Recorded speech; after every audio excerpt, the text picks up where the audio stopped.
I don't see, yeah, I don't see him. But he might show up. All right, so good afternoon, everyone. Thank you for coming this afternoon. It is April 15th at 2 p.m., and this is the Curry County Board of Commissioners meeting. I appreciate your patience in us holding the meeting a little bit earlier to accommodate the heavy agenda we have with some presentation and comments and from our applicants for a future commissioner position. So thank you for allowing us to move the meeting a little bit earlier. We'll call the meeting to order, and please stand and join me for the Pledge of Allegiance. I pledge allegiance to the flag of the United States of America and to the republic for which it stands, one nation, under God, indivisible, with liberty and justice for all.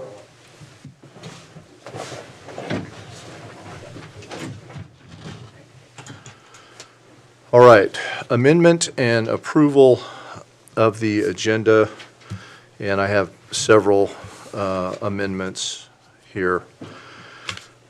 On the consent agenda, I would like to pull item number O, which is approving the JMOUD grant for the jail. I'd like to move that to a discussion action item, and we can put that at discussion item B, and Which then one? move the JMOUD grant. No, what letter? B. We have B as interviews.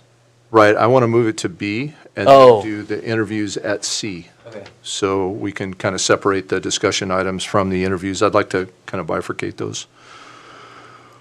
And on the interviews, we did have a late applicant that's, well, we had one person withdraw, Cecilia Roberts, second name. She is withdrawn.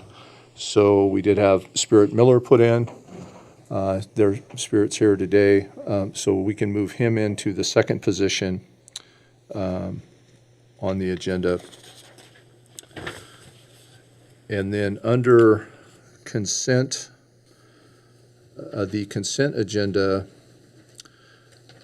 we can replace O with reclassifying an open lieutenant position in communications to a deputy position.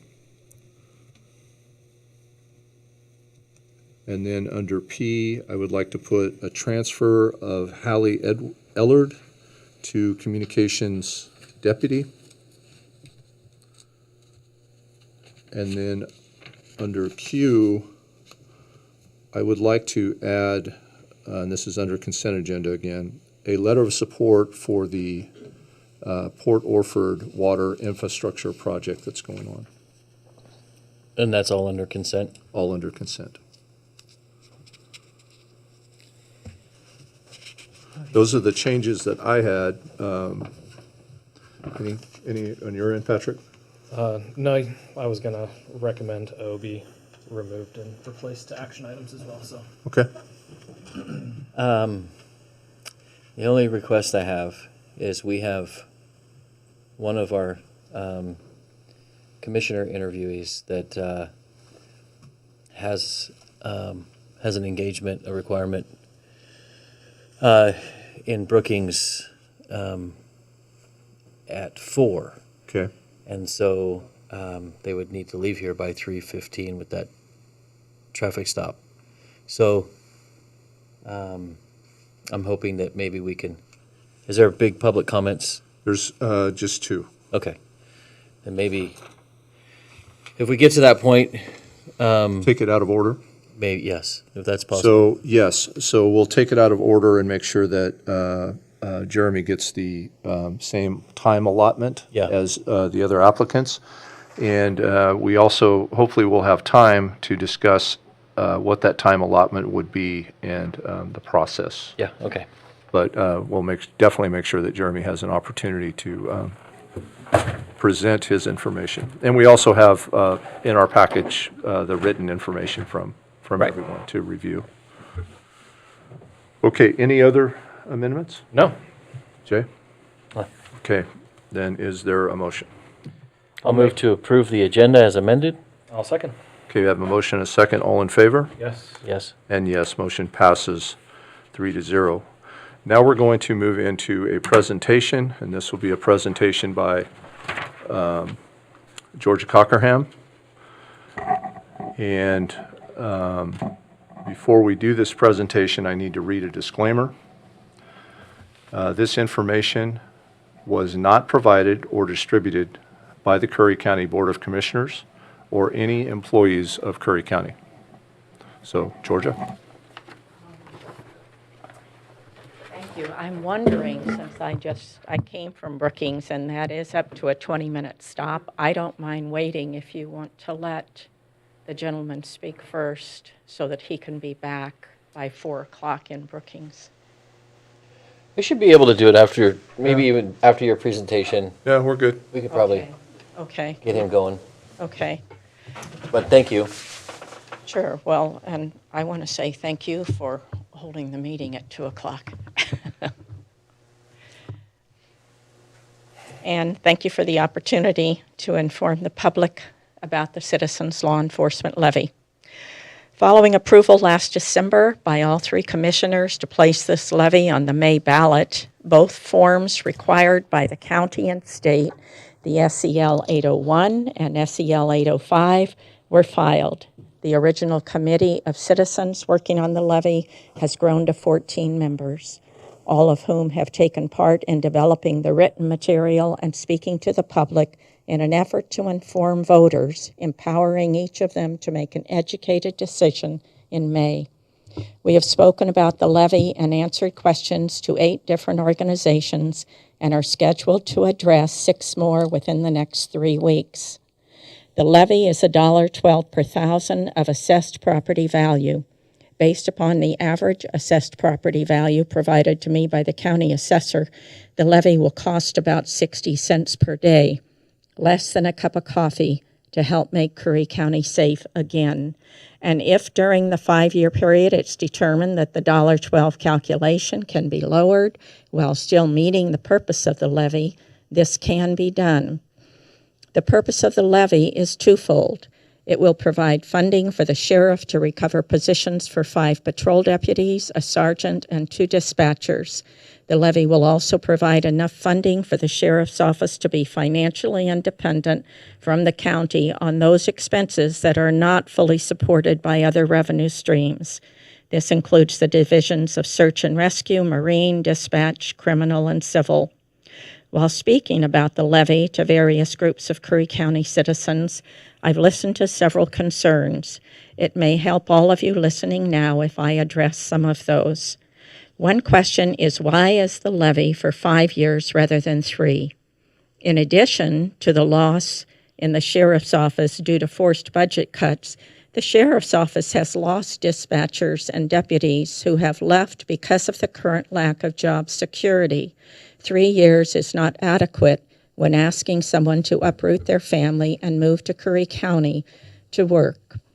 5 years of job security makes a big difference.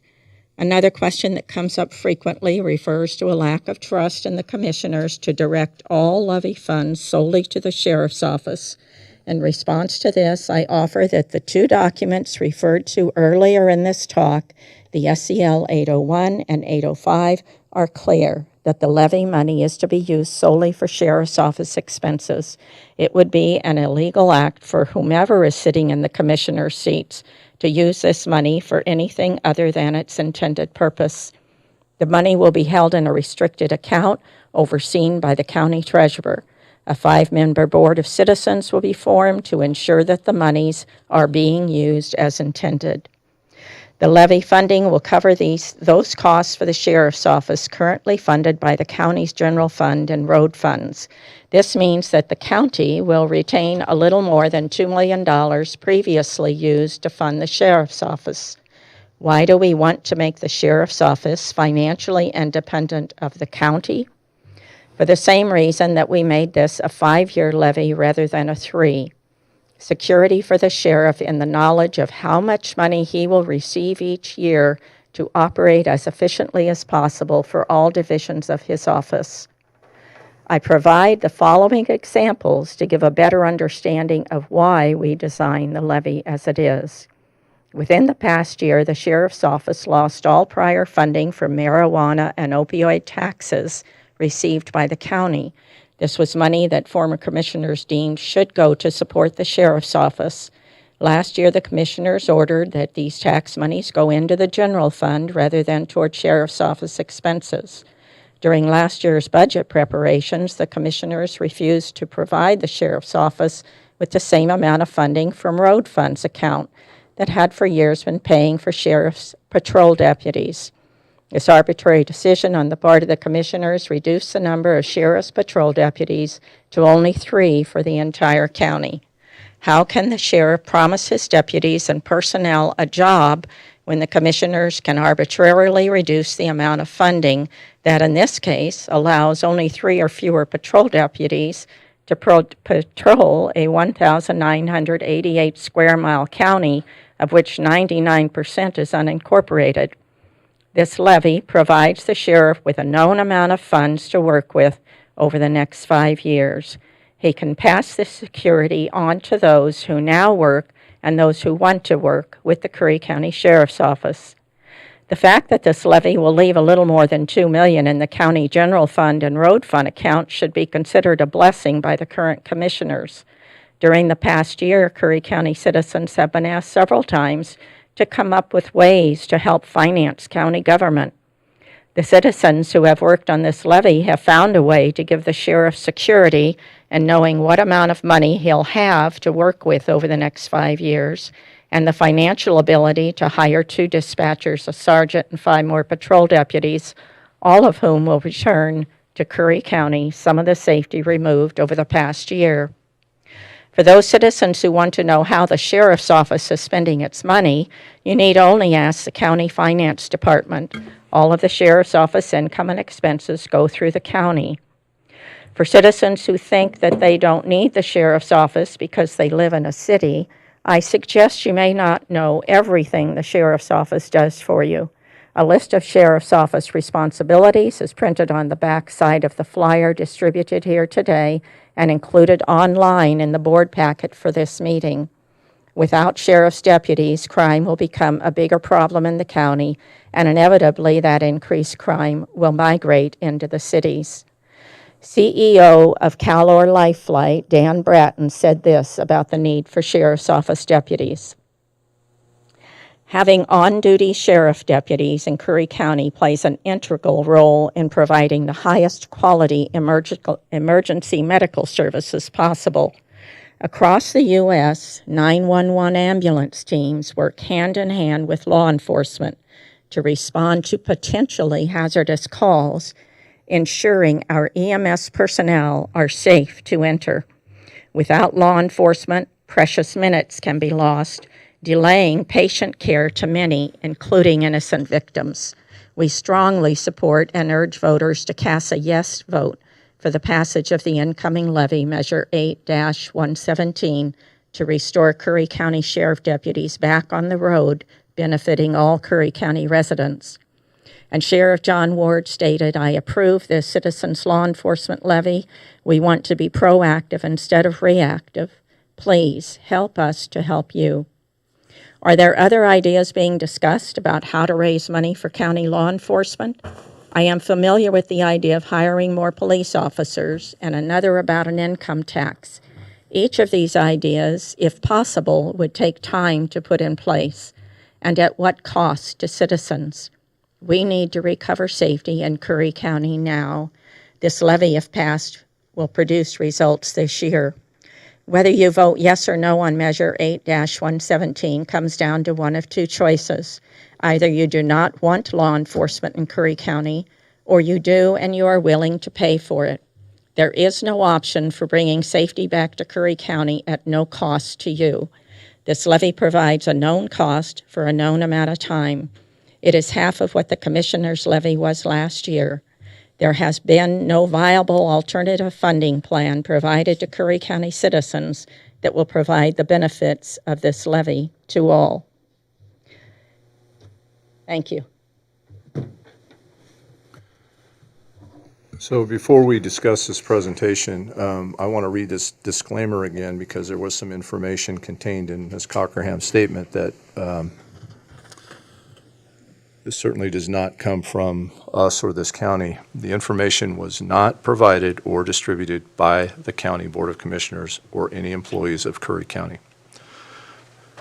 There was a statement made about financial independence, et cetera. I'm not sure about that. There was a statement made from the sheriff via Ms. Cockerham about being proactive rather than reactive. I don't know, do either of you even know what the sheriff's office is doing right now? Do we know how many calls are going unanswered, or do you have any information about any of that? No. There is no statistical information at all that the sheriff has provided anyone in this county. So we really don't know where that's at.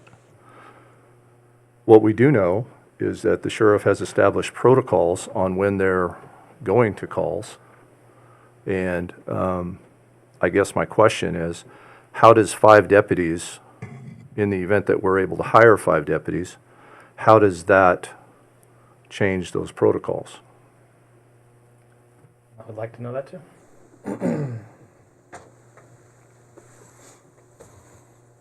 Yeah. And I can't cite those protocols off the top of my head. Do either of you have those? I don't have them here with me right now, but I think also some of those protocols that we know of are pretty sensitive and could be dangerous to just let out in the public. I mean, I pull them up on my computer. I have them on here. Well, I think the public should, look, this is my last meeting. And I want to make sure that before I leave this county, I want to make absolutely sure, before I leave here, that this public knows everything that's going on and has been going on. So if there's a protocol that puts a deputy in danger, I don't want to talk about it. But if there's a protocol that this levy would impact, I do want to talk about it because the people need to be informed. And I'm going to do everything I can in this meeting to make sure that I have no regrets about it, making sure the people of this county are as well informed as they can about all of the things that have been going on here. So I'm going to do that today. I didn't realize that this was a discussion time afterwards, but I would just go back to 2 things. One is you did approve putting this levy on the ballot after hearing exactly what this levy was about. You did have 50 questions of the sheriff, after which you said that thanked him, that you now had what you had needed. And also, as the last that's line untrue. in here, That's absolutely not true, Georgia. It's not true. you know, I think The I sheriff have didn't- the quote with me. The sheriff didn't answer the questions. Well, I had to answer multiple Jay of answered those them, questions. not the sheriff. In And fact, where is the sheriff? I'm Where is the sorry. sheriff? Where is he? I have no idea where the sheriff is Shouldn't right he now. be here to discuss But something as Commissioner important as a Alcorn- levy? Shouldn't he be here for that? Yeah. What I have here is, yes, on May 31st, following the sheriff's response, you thanked the sheriff and told him that that was all the information you needed. And that was the May 31st meeting, 1 hour, 35 minutes, and 5 seconds into it. So I'm here to inform about but here's the the thing. levy. You've said this multiple times, and I've held my tongue, and I'm not going to right now. I spent hours answering those questions without any assistance, mainly patrol. And if you watch that show, you'll see that I answered the majority of those questions specifically regarding around crime statistics.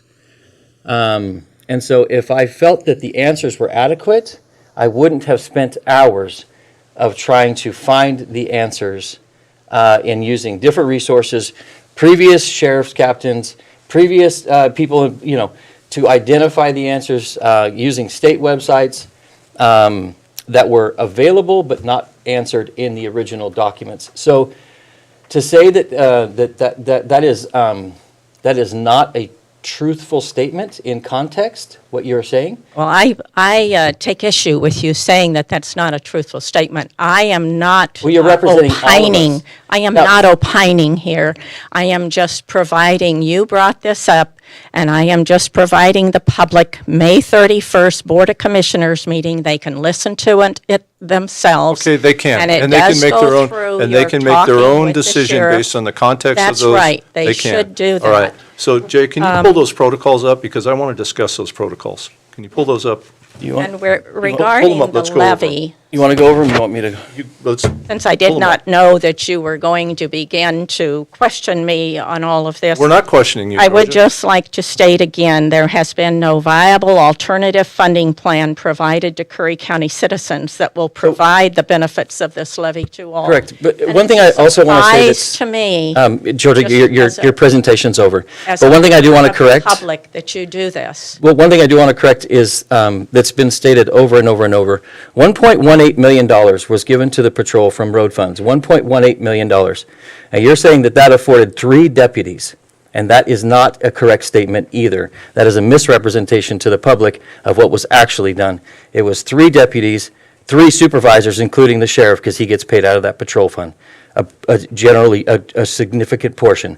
So to say that there's only 3 deputies patrolling the entire county, then that discounts the fact that we have a sergeant, a lieutenant, and a sheriff who's also being paid out of those funds to do that as well. So it's a bit of a bit of a misrepresentation when we say that as well. So otherwise, there should be a fairly substantial explanation on how $1.18 million only affords 3 deputies. My comment was that there are at this time only 3 patrol deputies, and that is an accurate comment. Correct, but what you're omitting is that there's also a sergeant, a lieutenant, and the sheriff who are also paid out of those funds. Has multiple job responsibilities to do. Understood. And you're still do go out on calls when necessary. The sheriff goes out on calls when Right. necessary. But my comment is that there are 3 patrol deputies, and that is an accurate comment. But there are 6 people handling calls for service.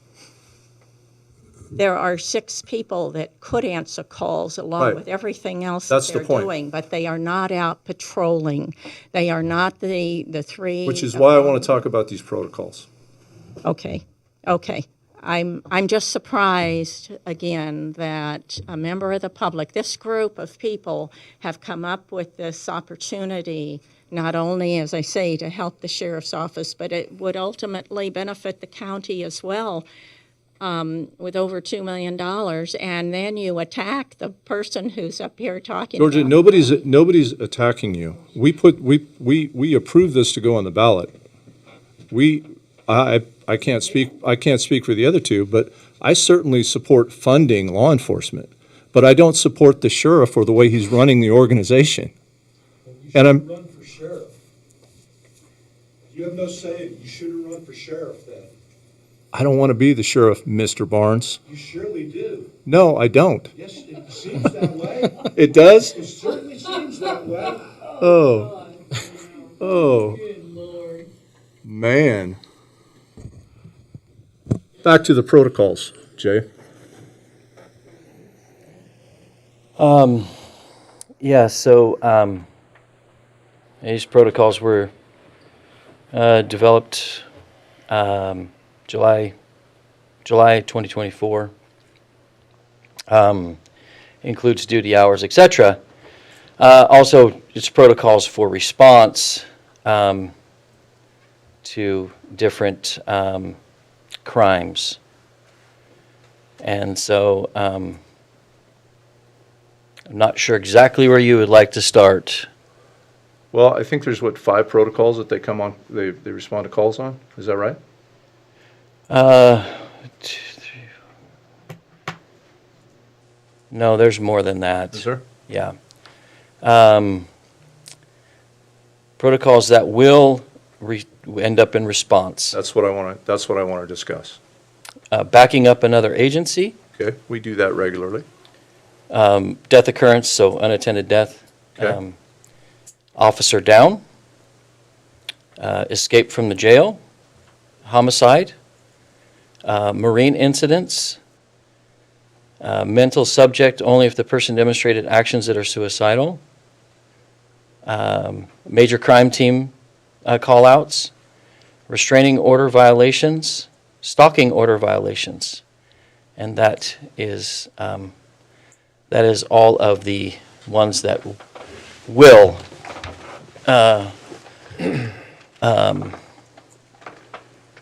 have a sheriff's response. Okay. So what's the impact that 5 deputies will have on that? I guess that's the point of discussion here.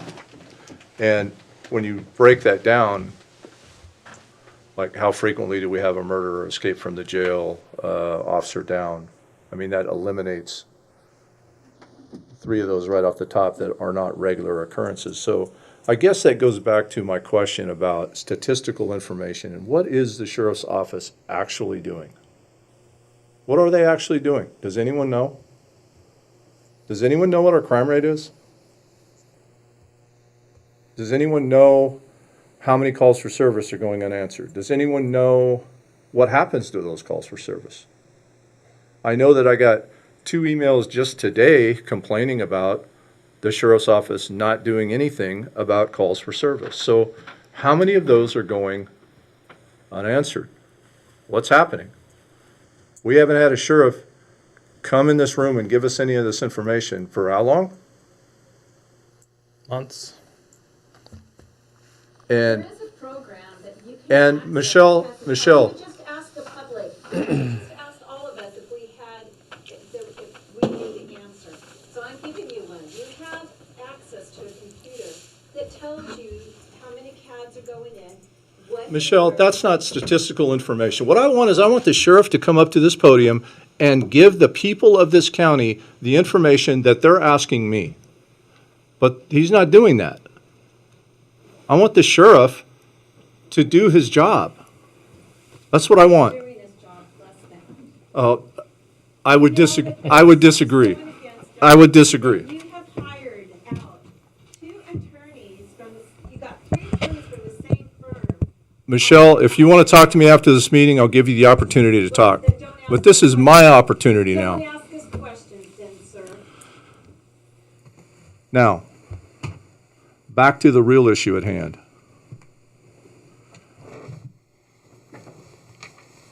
The people of this county need some answers from their elected sheriff on what they're doing and what they're not doing. And I hope that in the future, it's the people that will implement some accountability. I really do, because nothing in this county will ever change until that changes. Any other comments about the presentation? You know, I disagree with the sheriff's office becoming financially independent of the county. That's absolutely not true. I mean, will it free up a couple of $1 million? Yeah, it'll free up a couple $1 million. But in a lot of what we've been able to uncover over the last several months is that now's more important than ever that we're overseeing and correcting our budget. And we're correcting how things get spent, what's overseen, to prevent a lot of the waste and oversight that's been happening. You know, for example, there was a big uproar about us approving the sale of 2 vehicles to Brookings Police Department and then loaning 2 vehicles to the police department. And then a lot of the comments in public was, oh, well, you know, what if we need those vehicles back? We get this levy. Well, here's the information on that. The sheriff's department currently has 42 vehicles. How many do you know that? 5 are cars, 28 are SUVs, 9 are pickup trucks. Of the 42 vehicles, 32 of them are less than 10 years old. We've asked for keys to these vehicles because they are county assets. keys are withheld from us. And we also have photographic evidence of several of these vehicles being held at deputies' houses so that we can't have access to them. So really, we're going to complain about loaning a couple of vehicles or possibly selling a couple of vehicles to Brookings Police Department? We got plenty of vehicles. Plenty of vehicles. You know, back in October last year, I went to a Marine Board meeting with a friend. They're going to be making some changes to some of the sport fishing guide regulations that, you know, it may not affect so much down here, but up north. But I went to that and had a meeting with a gentleman who is, he's not the director of the Marine Board, but he's the boating safety program manager for the Marine Board. And he actually brought this to my attention, and I wasn't even commissioner yet. And because one of my goals is not only being a port commissioner, but being a commissioner here is water safety. That's a big thing to me. I have myself, a lot of friends, family who are out there fishing, and you know, we don't have a Coast Guard anymore. And so one of the things I wanted to do is get those answers. Hey, why don't we have a Coast Guard? What's the reasoning behind not having a Coast Guard? Is it funding? Is it a statistical metric that is making it seem like, you know, we don't have any issues down here, so they don't need to have patrol? And anyway, so in that conversation with this gentleman, one of the things that came up and was our Marine Patrol services here. And, you know, I want to read, let me find it, one of his emails, which is very interesting to me. Excuse me a second while I find it here. This is back from August of last year to Sheriff Ward from the Oregon State Marine Board, Boating Safety Program Director. Mr. Ward, Sheriff Ward, I'm reaching out as I have received complaints and concerns about the increase in boating traffic in Gold Beach, along with non-compliance. I noticed that Curry County Sheriff's Office has 0 hours of water patrol on the Rogue River and Gold Beach area for the month of August, though there are hundreds of boaters on the waterway during the peak boating and fishing season in this area. I also did notice that the boater contacts are up at 142 for the month of August for the Curry County Sheriff's Office, which is fantastic. However, I am questioning the integrity of the data and have some concerns. The compliance data from the boat examination reports completed in the parking lot at the Port of Gold Beach are somewhat interesting. The data shows that 96.5% of the motorized boaters are compliant, that are inspected with 4 validation sticker warnings and 1 AIS warnings. The specifics data in question is that it shows that all 142 boats inspected had all 100% of their safety carriage requirements.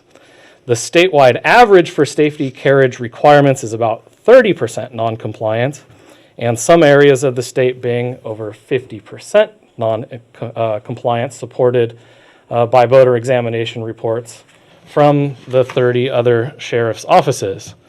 The fact that this data conveys that Curry County Sheriff's Office inspected 142 boaters and that all had safety carriage requirements lends me to believe that there is data error or the inspections may not be completed correctly. Please look into this.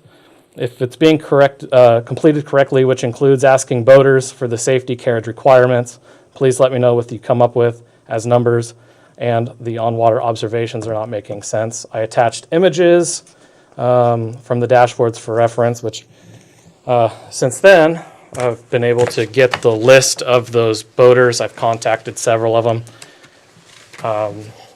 At least half of them were never even inspected by a Marine Patrol deputy. They're fraudulent reports. That doesn't sit well with me. Does that sit well with you guys? Well, that's why I pulled the. This is funding directly from the state and taxpayer money as well for safety program. The other thing that I'm concerned about was this last summer, we had approximately a dozen boater accidents in the bay. Overturned boats or boats needing rescued, people needing rescued from falling in the water. Who was there? Luke Martinez was there to save them, as well as the Sea Lion Patrol, who was also there to protect them, and that is something the Port of Gold Beach oversees. Both of those gentlemen received life-saving awards from the Oregon State Marine Board. And because the sheriff's office was not there during those particular instances, though that data is not reported, therefore one of the metrics the Coast Guard sees is, oh, well, things seem pretty safe down there. We don't have much trouble. We'll just reply and respond from North Bend or Brookings. So good luck if you're in the water for 45 minutes because the Coast Guard ain't going to be there. So that's a problem. That's a data reporting problem. So that's why I pulled approved the JMOED grant, because I want more discussion on that, and we'll get into some of this Marine Board stuff in that discussion, because it is concerning. And I'm going to just disclose this right now as well. When we became aware of the information that Patrick discovered, we collected the supporting emails and documents. We have forwarded that on to the Department of Justice. They have that right now.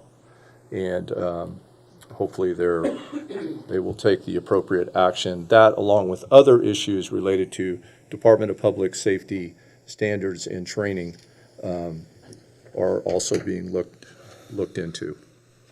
But that is concerning. And we're asking the taxpayers to pay $1.12 of their money to pay for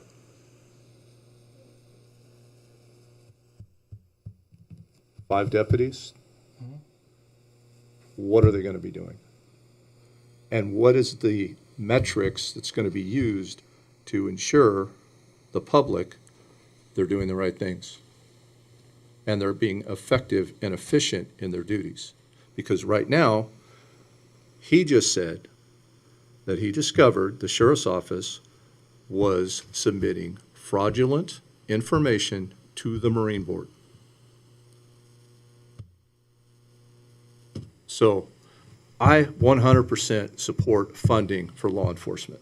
Our cops, we need more of them, and they need to be paid, and they need to be compensated well.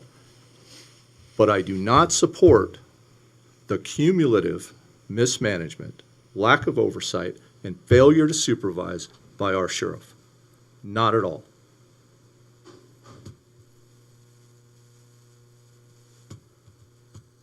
Jay, any comments? No,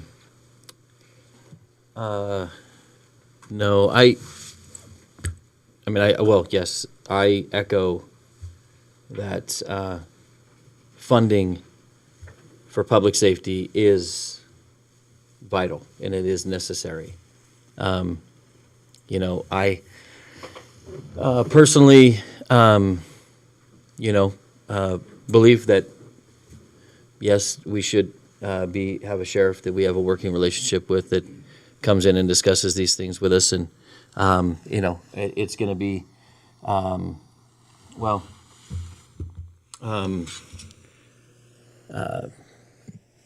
difficult to move forward without this information, as some people may or may not like to acknowledge. And for those who are here to fill position number one, our primary role is it's a fiduciary responsibility to the county, and being the fiduciary responsibility lies within the Board of Commissioners to ensure that that sacred agreement between taxpayer and county government is honored, which is if I'm paying my taxes, I should know and understand and completely have a grasp of the services that I am receiving in which I am paying for.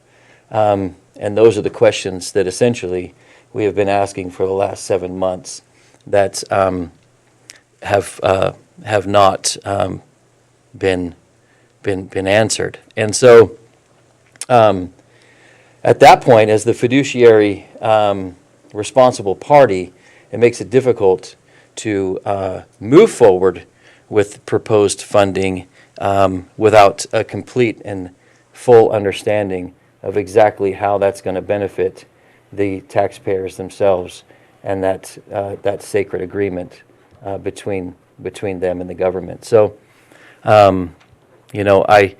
we see this happening right now on a large scale. I mean, every county, I mean, not every county, but a large majority of counties right now are having some financial struggles. Cities, municipalities, educational, all struggling with inflation and lack of resources matching that level of inflation. So, I mean, it is understood. I will say that those that have been, for instance, the clerk made significant cuts as well. A lot of times we lose track that just the sheriff's department may have been cut. The entire county was cut. With the only areas not cut was the DA was left whole to support the other policing districts, but everywhere else was cut tremendously. And I would say that the clerk, we just had one of the largest elections last November, and she did it with a reduced staff per the 31% that everybody else took on, and handled it and made change and did it gracefully. And yes, they would gladly take on additional staff, but they made it work efficiently and effectively to get it done. And we are seeing this through other departments as well that are working very hard to answer those questions. And there are some places that were cut that we realize that was too, we can't operate at that level, and we have to make adjustments. But it was obviously not an exciting time to come into the county to realize that we had been using one-time funds for operations, and those one-time funds had dried up. And on top of that, we have been using the one-time road funds to build a false floor for an operation that we can't continue to do. And so the combination of those two lead to some pretty catastrophic budget reductions that we are all learning on how to better manage with information. And the largest budget consideration is the sheriff's office, and the information coming out of there for those considerations is essential. And so I would just, as we go into this year and we go into these discussions, I'm very hopeful that we are not going to have, well, I'm very hopeful that the levy passes, but then if not, then I'm very hopeful that we have some considerable, lengthy, honest, genuine discussions on how to move that forward with some good dialogue. So, Anything else, Patrick? No. Fine. Jay? no. Okay, we're going to move forward in the agenda then. Jeremy, I'm watching the time. I'm keeping an eye on it.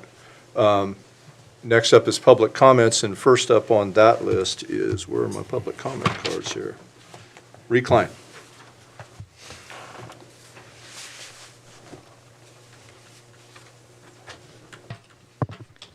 Can you hear me? Okay. Thank you for the opportunity to speak. My name is Ree Klein. I am a Curry County resident in the rural area. My goal in this 3 minutes is to speak directly to the voters who will be deciding the fate of Measure 8-117, the law enforcement levy. However you decide to vote is up to you, and I respect everyone who does vote, regardless of whether you vote for or against the levy. The only thing I ask is that you do some math and evaluation of your personal situation and your beliefs before casting your vote. In particular, I would offer the following 9 questions you might consider as part of your process. Number 1, do I know all who were involved in the committee that crafted this levy and what steps they took to ensure a broad section of voters were asked for input? Number 2, do I know exactly how much will be added to my property tax bill over the next 5 years, remembering that the entire bill will likely increase by 3% per year? Number 3, if the levy fails and the sheriff's budget for 25-26 remains the same or is close to what it has been for 24-25, am I okay with the service the county has received over the last year? Number 4, how am I doing financially, and can I withstand a large financial hit such as a major home repair expense, a job loss, insurance increases, etc. over the next 5 years? Number 5, do I believe that this levy represents the minimum needed to enhance public safety, or is it asking for more than is needed just to make it so that the sheriff can shut out the BOC oversight? In other words, am I paying to settle a grudge match between the sheriff and the BOC?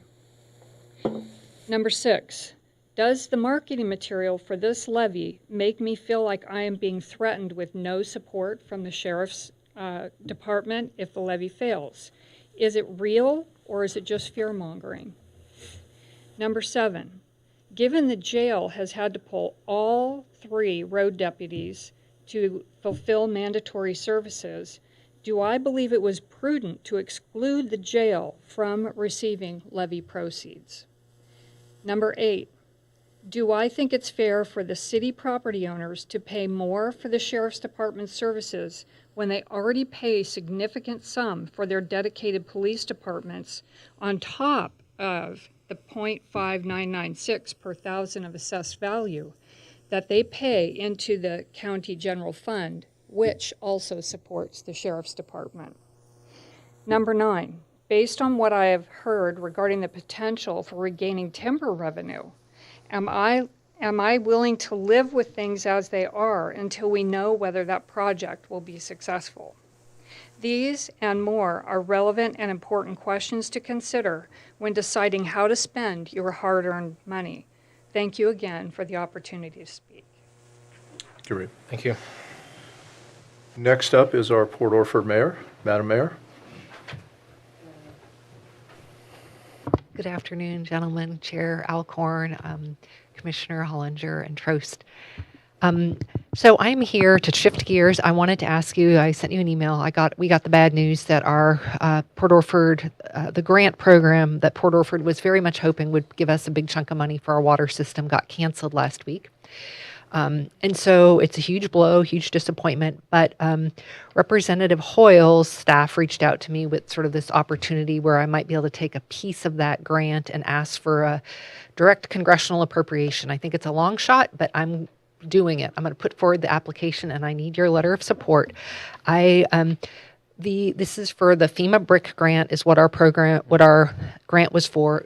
Curry County commissioners supported this when we did it. In fact, the staff of Curry County really helped us with the initial grant application.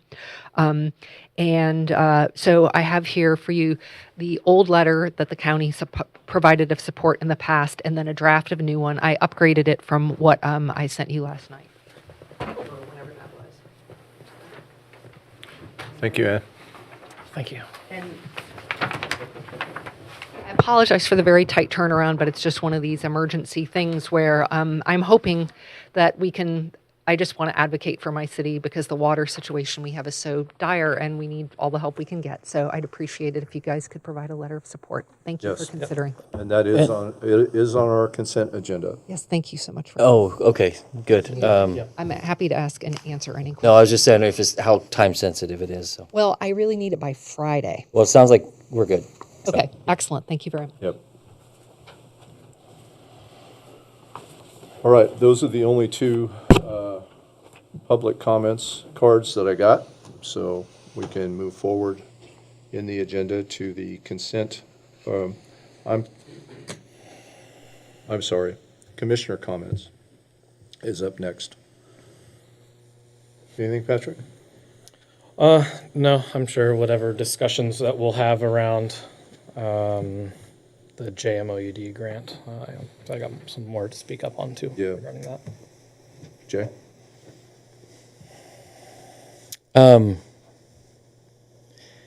Well, I wasn't quite prepared to get into things, you know, like it had occurred. So I'm kind of trying to gather my thoughts on that. You know, the one thing that I think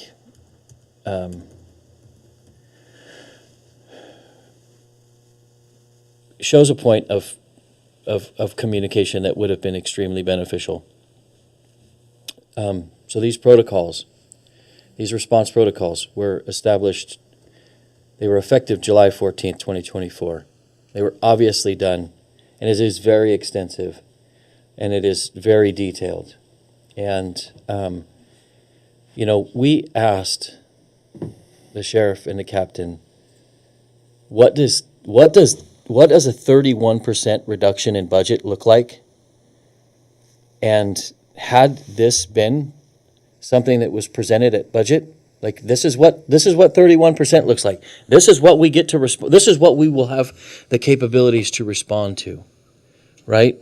Would have been, I think, a very valuable document to have in those times And a very valuable discussion. as an example of and so it's obvious that either this was provided from another county or a different jurisdiction, or that they had been working on this and just did not provide it Right.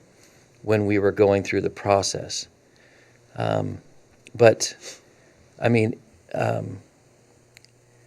there are things on here that are you know, wildly concerning, you know, because this is not whether or not somebody is available. This is the protocol that I'm guessing that dispatch would be following for calls for service. Right. Which I guess is my point in bringing it up.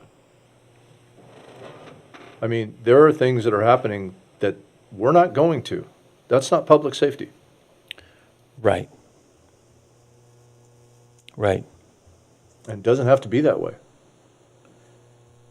No, and I guess the other question is what all was put into play to decide some of this, you know, only responding to assaults if it's in response, elder abuse only if in response, if in progress, burglaries only if in progress, domestic violence only if in progress, you know, it's like, and that's not counting the ones that there will be no response to. There has been 0 juvenile referrals to the juvenile department from the sheriff's office since July of '24. Yet there have been numerous occasions where there have been unsafe situations. To include juveniles, drunk driving, crashing cars, that kind of stuff. And the list goes on. A party that potentially included alcohol that was called in where there was an assault on a girl, but we don't know what kind of assault because it didn't meet the protocol for response. So, you know, those are things that, Those are things that the public needs to hear. And how many of those? And what types of those? And that's my frustration, because the leader of the sheriff's department, the sheriff, should be standing at that podium telling the people those things. And every time we ask, we're ambushing him, or I'm the big city cop attacking the small town sheriff. I'm sorry, but every law enforcement agency in America right now uses statistical information in how they apply their duties. And I don't get how this has become normal and acceptable. yeah. So, you know, I wanted to bring it up as a point of, as more of a point of this is would have been very valuable information going into budget. And again, will be very valuable information going into this year's. No. And so, but yes, I agree that those are conversations that need to be had. And I you know, I hope that we're able to do that. That's all I have. I don't have any comments that, I'll make my comments as we go through this agenda. So we'll move on to consent agenda. I'll move to approve the consent agenda as amended. I'll second. All right, motion and second, all in favor? Yes. Yes. And yes, motion passes 3-0. That moves us into discussion, or I'm sorry, we got to do this public hearing real quick. Well, We've got, let's knock this public hearing out and then we'll get Jeremy up here. okay. Okay? All right. This is a public hearing before the Board of Commissioners conducted pursuant to ORS 198.857, annexation without election by petition of landowner. Do I have a motion to open the hearing? I'll make a motion to open the hearing. A second. Motion is second, all in favor? Yes. Yes. And yes, motion passes 3-0. The hearing is now open at 2:58 p.m. We have 3 annexations into a fire protection districts. 25-05, owner is Boyce, into the Cedar Valley North Bank Rural Fire Protection District. Do any of the owners wish to speak? Hearing none, do we have any other public comments regarding this? Hearing none, is there a motion? I'll move to approve the petition for annexation to BOC annexation number 25-05. And I'll second. I have a motion and a second. All in favor? Yes. Yes. And yes, motion passes 3-0. This hearing is now closed at 2:58 p.m. And we will now move into our discussion action items. And I do want to accommodate Jeremy Dumeyer's time. And we will move him into the position now to do that. Before we do that, is there a time limit that you guys want to, how do you want to proceed with the applicants here? You want to give them 3 minutes, 5 minutes? You want to give, is there questions you guys want to answer? How would you guys like to proceed with this? I want to be equal and fair across the board. Yeah, I mean, I don't mind giving 5 minutes, Okay. to talk, and then a time for us if we have any questions. further or anything questions? we'd like Okay. to ask. That works for me. So we'll right. do the questions case by case based on the information that comes out. And we'll give each applicant 5 minutes to speak. You don't have to use all 5 minutes, but you have up to 5 minutes. All right? So, Mr. Dumeyer, the floor is yours. Good afternoon, Commissioners. Thank you for the opportunity to be here today. For the record, my name is Jeremy Dumeyer. I think it would be disingenuous for me to assert that I'm here to work with the board.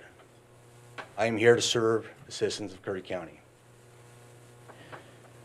Currently, I serve the county in a number of ways. I'm a Little League Board President here in Gold Beach. I coach youth baseball, and I've done that for the last decade almost. I coach middle school football. I serve as a high school sports official. In fact, as we've talked about already, I've got a game in Brookings at 4 o'clock, and I will make it there on time, I believe. I also referee basketball. I work on numerous volunteer groups, and I find ways to serve wherever possible. I'm here because I want to see us rebuild and strengthen our relationships.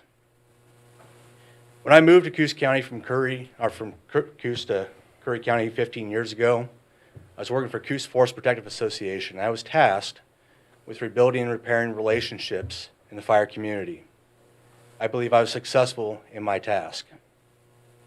Later, I had the privilege and honor to serve the Curry County Sheriff's Office, first under John Bishop and later under John Ward. When I was hired at the Sheriff's Office in 2013, there was no guarantee that I would be employed beyond 6 weeks.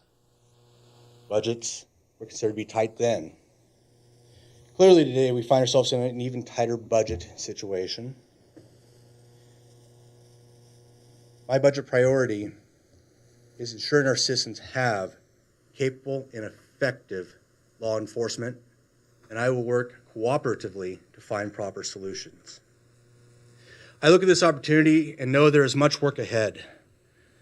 This is not a time for fighting, but rather it is imperative that we focus on building community, partnerships, and the teamwork necessary to find the common ground that is beneficial and vigorously make our voices heard where legislation may impact our lives.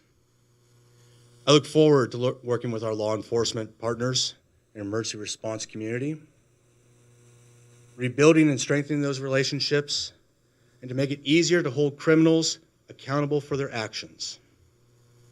I promise to listen to our constituents, no matter the politics or their different opinions. Indeed, diverse perspective offers the opportunity for growth and understanding.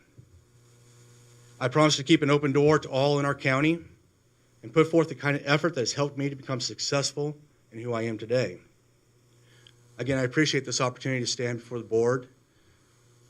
Again, my name is Jeremy Dumeier, and it would be an honor to serve the citizens of Curry County. Now, before you get into questions, I did want to bring a couple things up here.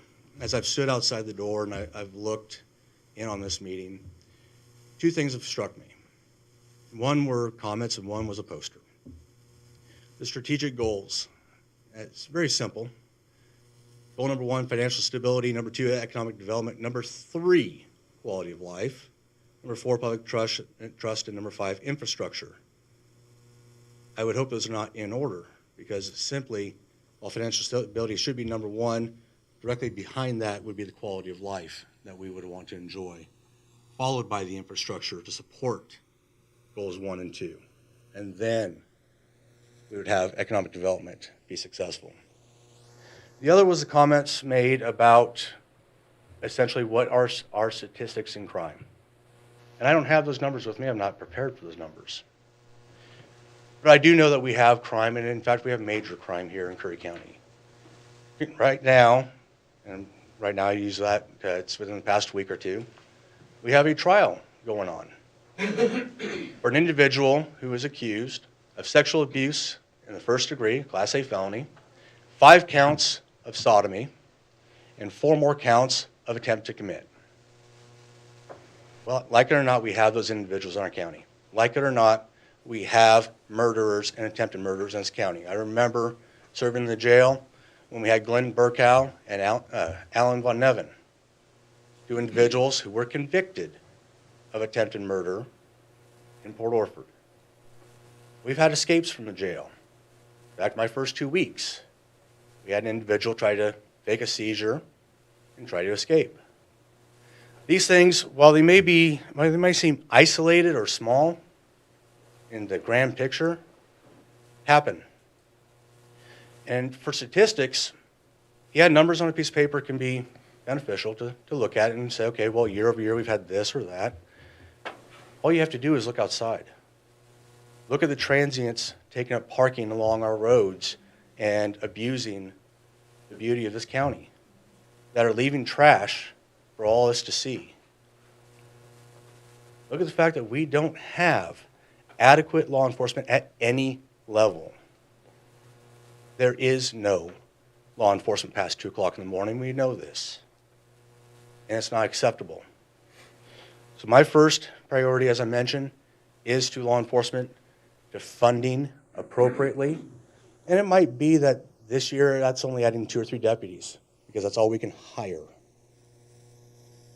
But trying to get the departments back to being whole.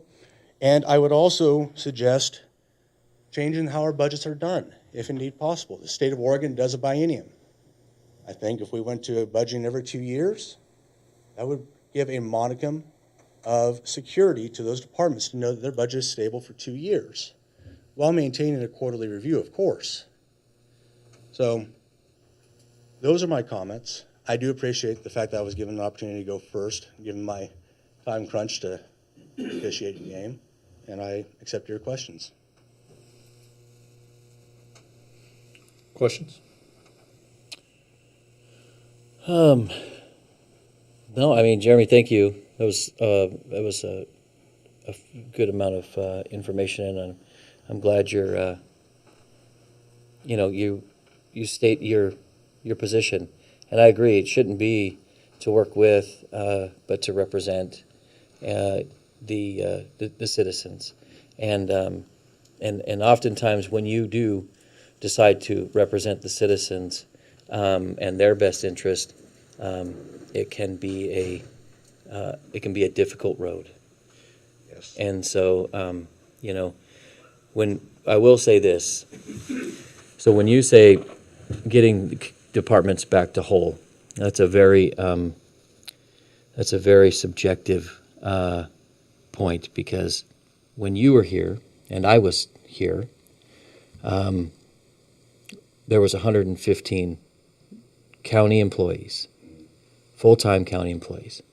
When I came back in this role in 2023, there was just north of 150, but no increase in revenue, right?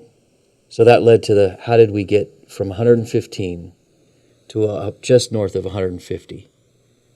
And I found out that it was using one-time COVID money for operations and backfilling the patrol entirely with road funds, whereas, as you know, when you were here, it was a very small amount. It was just like $270,000, went to $3.4 million, and then that money that was in patrol was then moved over into general fund and bolstered up other areas. We were standing on a false floor, and it was only a matter of time before that was going to fall. And so when we talk about making things whole, I think what we have to do is identify and make things sustainable, because that will lead to the most efficient outcomes instead of this up and down, back, forth, sideways kind of financial planning. Does that make sense? It makes sense, but I also think there is a bit of a chicken and egg argument in all this. Without law enforcement, there is no point to having the county government, because you're going to have a county that is not sustainable without law enforcement.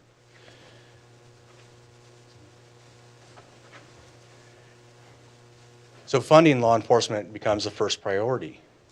And with opportunities at funding that either seem like they are at hand or can be found, and part of what I reference is the executive order to open up logging again, which would bring us receipts, of course. That's one option. It would seem to me prudent to re-engage and open up law enforcement first with the monies that we can in the short term to hopefully bridge to those funding solutions, whether it is additional ONC monies down the road, whether it's a law enforcement levy or bond. This right now is not the proper way to run the county, bereft of law enforcement. And that is the biggest, government's primary responsibility, is the safety and security of its citizens. Everything else is secondary. So I understand your argument, but I think it's chicken and egg. I believe that you have to have law enforcement to have sustainability, and with that you will have more people here to pay more taxes. In fact, I think right now, and I speak on this more anecdotally perhaps, take a look at how many houses are for sale in Curry County. The number seems to be going up.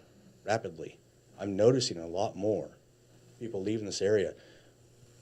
Unless you have a specific reason for being here, like enjoying our beaches or rivers or mountains and enjoy the isolation of Curry County, which is one of the things I do enjoy about this county, that it's furthest from Portland. But unless you're willing to do that and not have the law enforcement and safety behind that, you're not going to stay here. There's no reason for it. I'll move somewhere else, is a thought that I would think anyone else would have. I have no questions. Patrick? Yeah, so on your application, it says you were a sheriff's deputy under Bishop and Sheriff Ward.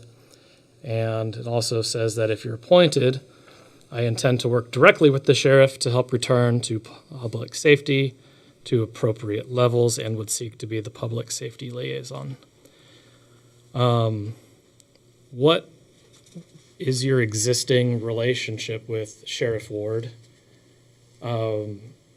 Why did you leave the sheriff's office as a deputy, and what was your relationship at the time of your departure as a deputy with Sheriff Ward? I'll go backwards. So I didn't necessarily leave the sheriff's office.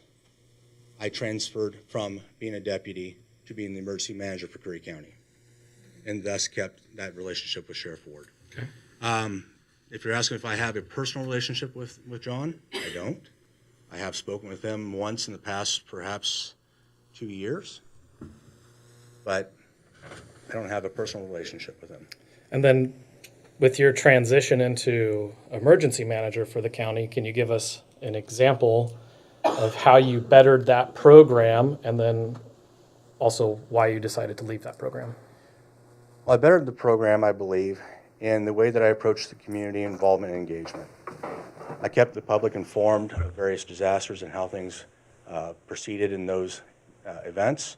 I came in at the tail end of the Checo Bar fire and worked on grants and similar for those that suffered from that event.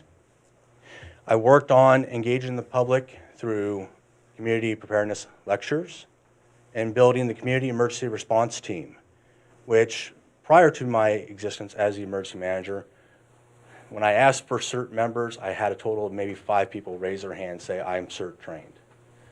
In my time as the emergency manager, we trained hundreds of people in this county on the value of being a resource for yourself, for your neighborhood, for your community, in the event of a disaster.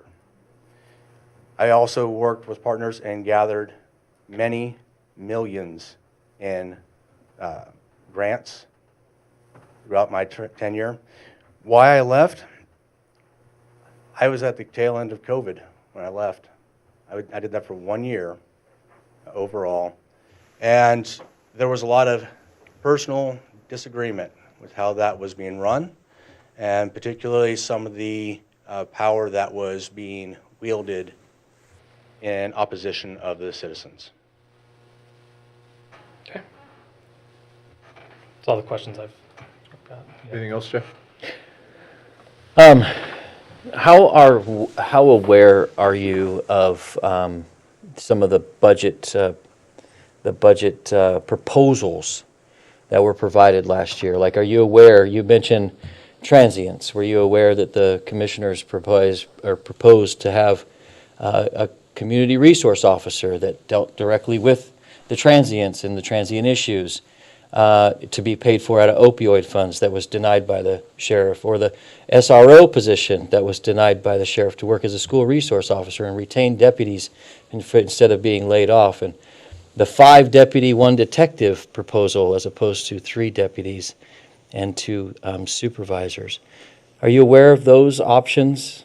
I'm aware of those discussions. I, in fact, have been watching the Board of Commissioners meetings and/or have participated in them since 2013, when I was told that I might not have a job beyond 6 weeks as a deputy.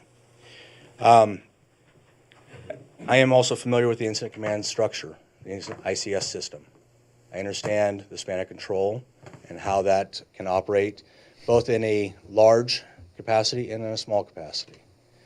And I do know that there were options discussed as far as an SRO or similar. Ultimately, the sheriff knows how to be the law enforcement official in this county, and I trust his judgment when it comes to making those decisions. Okay. So those wouldn't have benefited Curry County? I think having more patrol deputies would have. Yeah, I would do too. Okay. All right, thank you, Chairman. Yeah, thank you. All right, we're going to get back onto the agenda now. I think we need to get Director of Operations on the phone to discuss the next topic. So let me make that call. What are we talking about? Discussion on school resource position.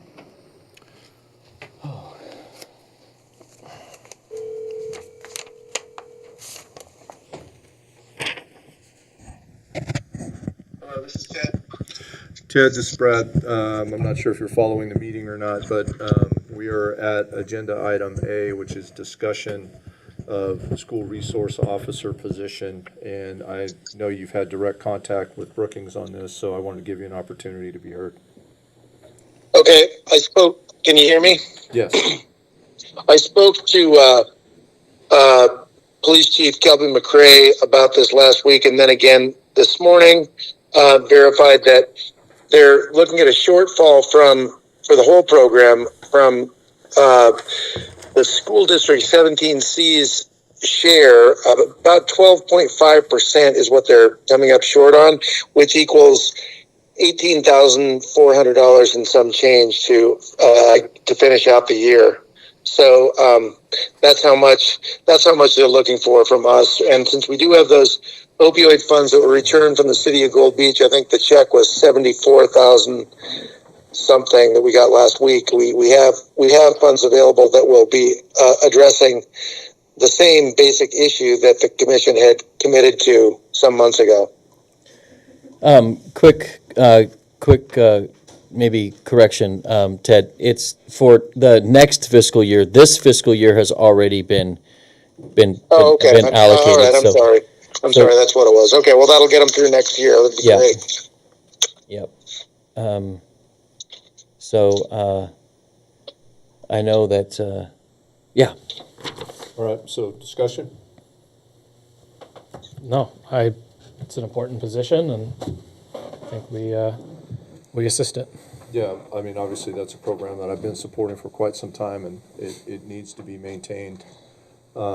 It is extremely impactful having an officer in our school system, so I support that 100%. As do I. All right. Any further discussion? No. Okay.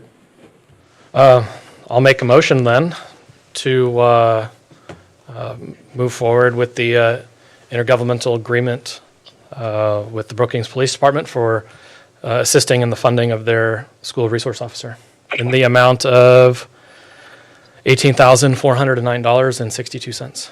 I'll second that. All right, motion is second. All in favor? Yes. Yes. And yes, motion passes 3-0. Ted, I'm going to hang up now, just to keep the meeting moving along.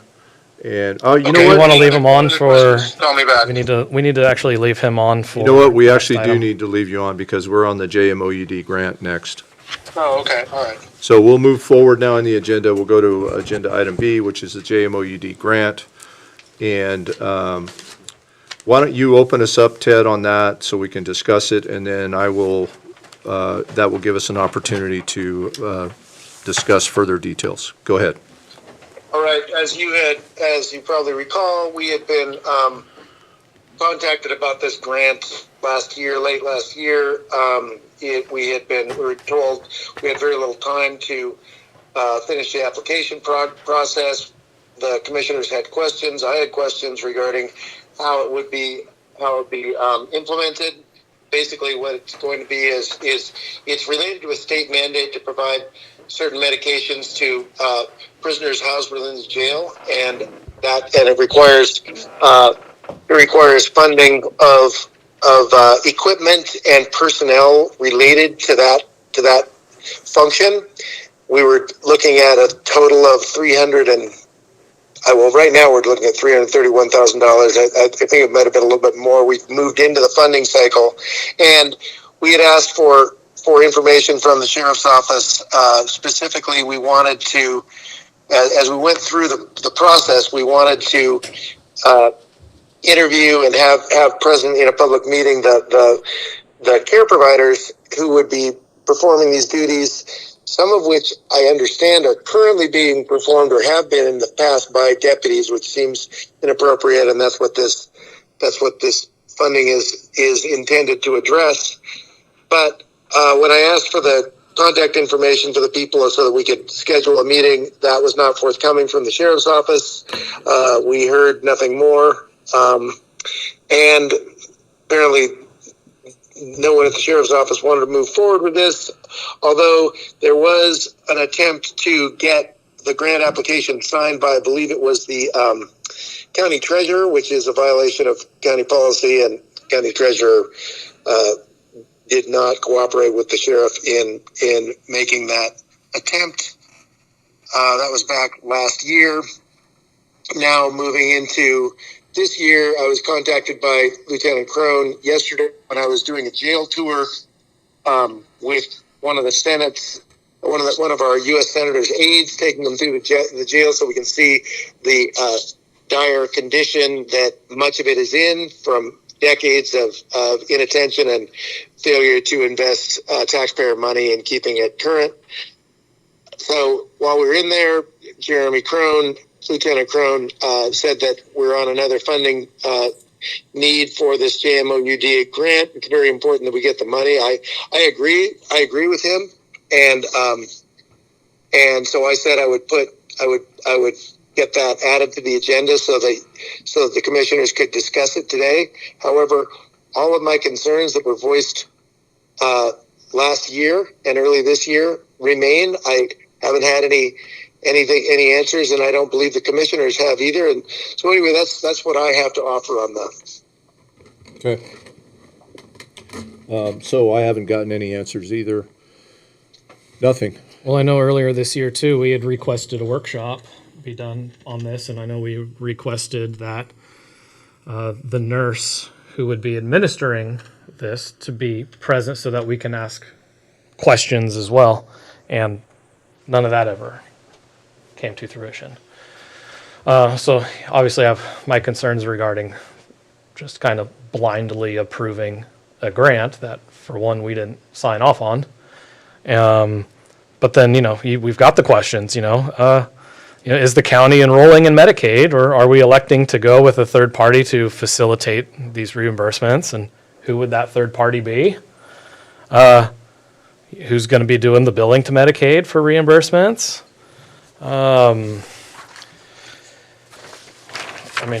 Well, here's my issue on this, okay? Does the jail need money? Absolutely, 100%. The jail needs money. Do we need grant funding? Yes, we need grant funding. But I'm going to tell you what else we need. We need a sheriff to step up to that podium and tell us the ins and outs of this grant, how it's going to be implemented, what the oversight is, what the exposure to the county is, all of those things. That's what we need. And without that, how do we ensure that we are protecting the people's money? How can we do that? Well, there's a lot of oversight as well that's needed with this grant. A lot of oversight. And, and I agree with Ted,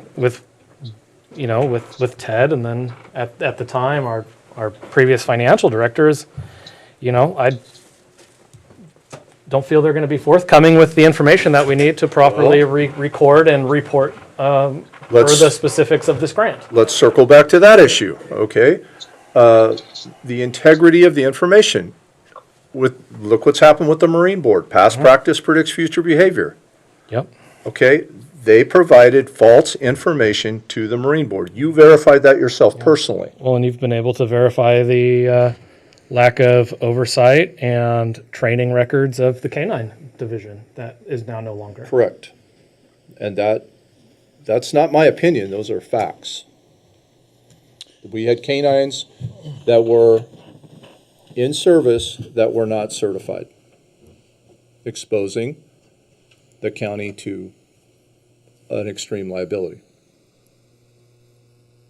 There was no oversight in the program. And are those violations of the Department of Public Safety and Standards and Training? You look on their website, it appears to be.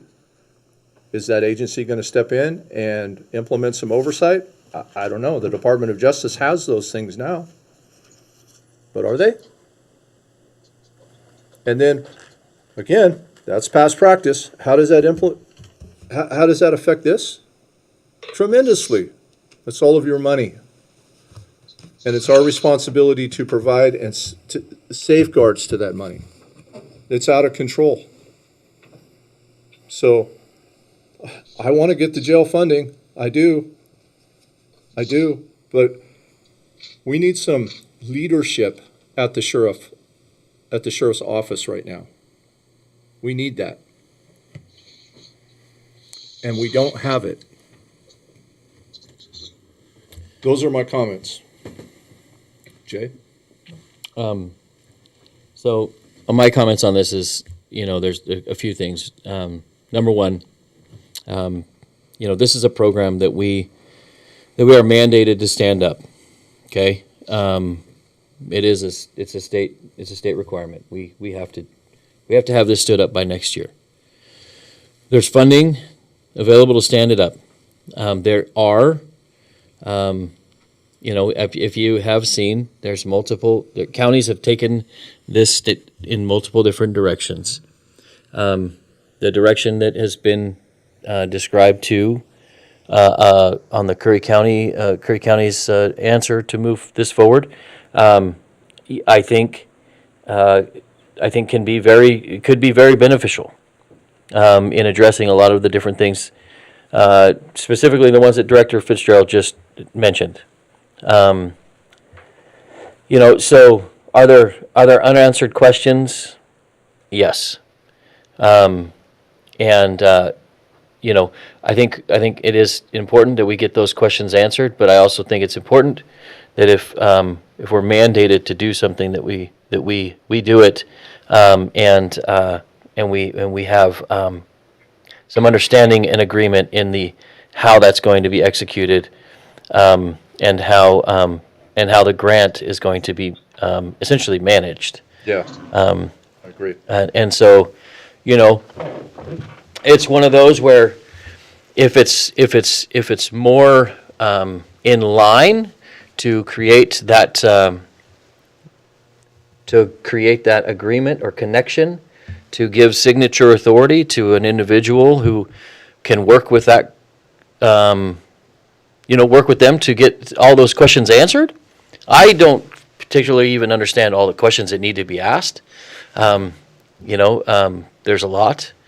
But I think if we were to move forward with signature authority, so that we can ensure that those questions are answered before that grant is signed, that is something that I could support in terms of trying to move it forward and not continuing having it on this agenda.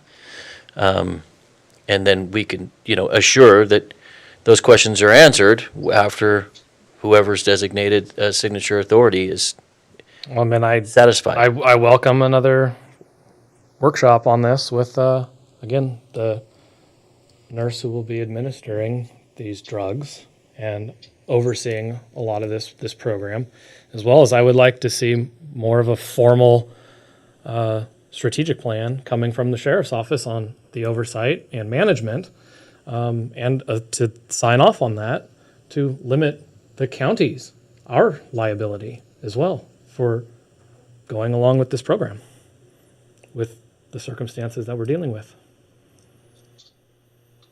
I have no problems with a workshop. That'd be my recommendation. That's fine with me. Okay. Do you have any other recommendations, Ted? Are you guys talking about signature authority for someone other than the sheriff? 'Cause I saw that on the ARS, and the sheriff has not been involved in any of these activities. It doesn't make sense. Doesn't make sense to me that we would be investing authority in someone who hasn't been a part of the process. No, it's what I think is being proposed is to propose another workshop, set a date for another workshop to get these questions answered so that we have a better understanding of exactly how this is going to be executed and applied.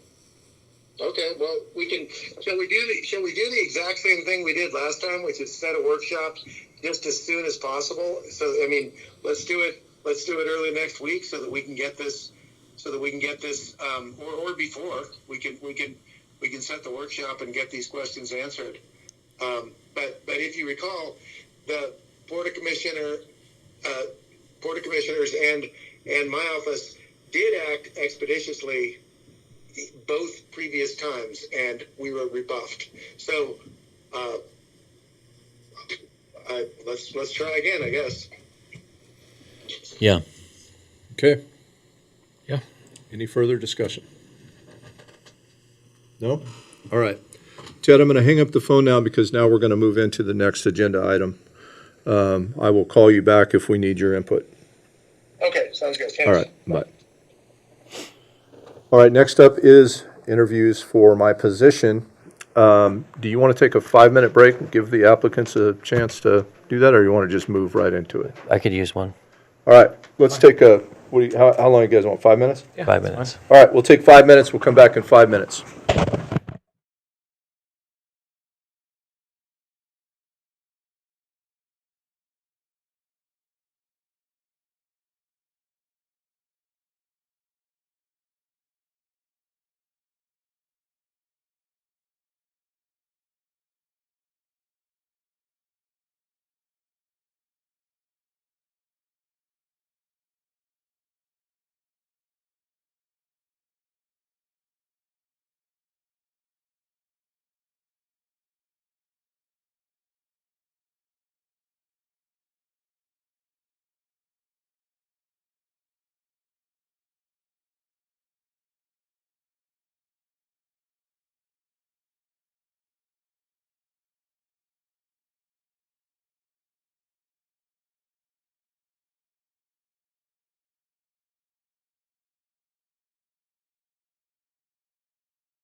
Are you going in order?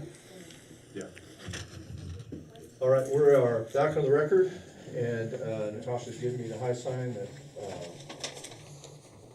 we are good to go. So now we're moving into interviews for the vacant commissioner position, my position. Before we do this, we're gonna make sure that everybody has an equal opportunity. So 5 minutes, you don't have to use all 5 minutes, but you have up to 5 minutes. And then if there's some follow-up questions, we will ask those questions. I do have one question for the two of you. Jay, you had made a point and asked me to provide a recommendation to the two of you on what my thoughts were regarding filling my spot. When do you want that? Do you want it immediately? Do you want it, when are the two of you asking for that? Obviously, my vacancy will take place on the 1st, so you'll need to fill that position quickly. Well, can I give my hopes? My hopes would be that we go through this process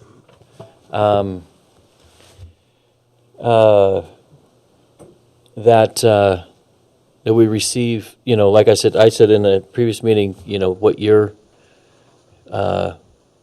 weigh in on is going to weigh heavily towards what I lean towards. What I would hope is that we're able to identify that person. The hope would be by today. Okay. And that way, there's essentially 2 weeks of overlap with you. Right. And with other commissioners, frankly, while they're, before they're sworn in, Okay. to get apprised on where we currently are, so that there's a good handoff and transition. That would be my hope. Now, if we can't come to a consensus or an agreement, then we can obviously postpone and move, at a later date. Okay. But if there's a clear, concise direction, then I think we won't belabor it. Okay. Yeah, I'd have to agree with that. It'd be nice to have some overlap with you before you take off, just to. All right. 2 weeks isn't a lot of time to get somebody completely caught up to speed, but we can have a head start. But yeah, hopefully we can identify somebody, hopefully today or tomorrow, but there's a couple good applications in here, and just curious to hear from everybody. Okay. See where it all comes together. All right. We have heard from number 1, Jeremy Dumeyer. Number 2, I'm just going to go right down the list. That's Spirit Miller. He's replacing Cecilia. So, Spirit, you're up. Thank you. Did you guys get a copy of what I turned in? Yeah. My name is Spirit Miller. I live here in Curry County and obviously in Gold Beach. I've been here coming up on about 5 years now. Thank you for the opportunity to put my name in for this. And the first thing I want to do is thank you guys for the labor, because governance is a labor, and you're putting your time and energy and hearts into it, I believe. So I want to thank you. Specifically, Brad, I want to thank you for your focus on fiduciary accountability, fiduciary excellence. So I'll come back to this later, but all of you, thank you for the focus on serving the public. Where's the money? Let's keep track of it. Let's try to spend it well. Thank you. I'd like to start with who I am. I'm a lot of things, I guess, but I spent a lot of time in the Air Force, in the military, and had a lot of leadership opportunity there. I came in at 17. I started to learn to lead. I led organizations. All my organizations did superbly. And so somehow in there, I learned how to bring diverse groups of people together, integrate what they brought to the table, build vision, and help them succeed together as a team. That's the main thing that I believe I bring to whatever I'm doing. And if it's this seat, then and that's the main thing I'm bringing. That involves good listening. It involves good communication. It involves good relationships. I think you saw from what I turned in that my focus, there's been a lot of focus on the quantity of things. When there's a budget drill, all the focus is on quantity. And there has been a quality issue at Curry County for a long time. It predates the three of you. When I got here, we had a circus in this room that everybody can remember where people couldn't get along. And that's a quality issue. It's a relationship quality issue, and it affects the county staff, all the civil servants. It affects the community. The community loses trust. They say, what's going on up there? This is ridiculous. There's a culture here that I observe. I only have about 5 years of observation. But there's a cultural issue that needs to be addressed, because no matter what we fix on the quantity of the dollars, if we don't fix the quality of the culture, we're not going to hit quality of life, and we're not going to hit public trust. Okay? I have observed some areas where there's relational difficulty in the county. Brad, I hear your frustration with the sheriff. That's been pretty obvious in this meeting. Okay, there's a relationship that's broken down. I got no idea. I wasn't involved. I saw a couple things. I'm not here to say anything about it other than that the relationship is broken down. There are some other relationships that broke down in the last 2 years. I'm going to give some examples, and I'm not giving them to place blame, but I'm giving them to highlight there's a trend, okay? The first one that I was involved with was the Fair Board. Completely gutted, 100% turnover. The next one I heard about was the roads department supervisor and things like that. You know, and apparently that costs the county's insurance company $500,000. Then the planning department was gutted, and you and I talked about that. That took 1.5 years, and that's a separate issue that affects me professionally, the planning department, but that is certainly something I would like to focus on given the opportunity. Then there's this relationship with the sheriff's department that is broken down, and the staff is gutted. And then the planning commission, of which I was the chair up until about a month ago. And you're about to have 100% turnover and a gutting of the planning commission. Those are the ones that I am familiar with, that I'm somewhat connected to, that someone talked to me about. That's a trend, and it's a trend that I would like to try to reverse. We have got to be able to get along with each other. We've got to be able to communicate with each other across divisions, across parties, and so forth, so that we solve both the quantity issue of the dollars and the staffing and the full-time equivalents and all of that, and also provide a quality of culture that is enjoyable to live in, to lead in, to be governed by, etc. Why do I think I can achieve that? Because I've done it many, many times in the past, and I'm happy to contribute some of those skills. I'll give one example that's on my thing here. As an Oregon Air National Guard member, that's the part of the Air Force that I retired out of. I was the Deputy Director of Staff at the Joint Force Headquarters as my last full-time assignment, and then the Director of Logistics part-time after that. Before that, one of my additional duties was to be the camp director of an organization called Camp Rosenbaum. It's a youth citizenship camp. All the kids come from the housing authorities across Oregon and Southwest Washington. It's a strategic partnership started in the 70s between the Portland Police Bureau, the Portland Housing Authority, and the Oregon Air National Guard. And then it expanded to all the housing authorities across the state and about 17 law enforcement agencies. Integrating social workers with cops and firefighters and military guys to do one thing and take care of kids is a cultural challenge. And so it's one example of where I can show success, that I have the ability, the interpersonal skills to help make that happen. At that, I think I'm going to stop and take your questions.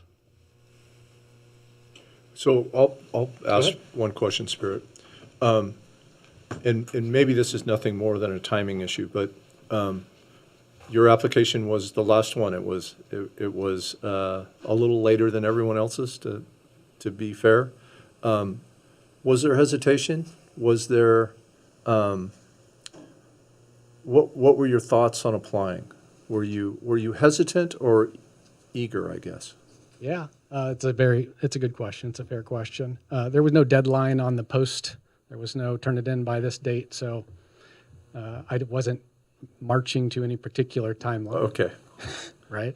So the internal question is, I'm a busy guy. I got a lot going on. I got a ranch, I got kids, I'm learning to be a dad, and I got a business in addition to that.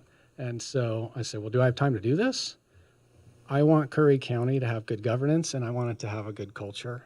And so, yes, I can make time for it. Benjamin Franklin said, if you want something done, give it to a busy guy.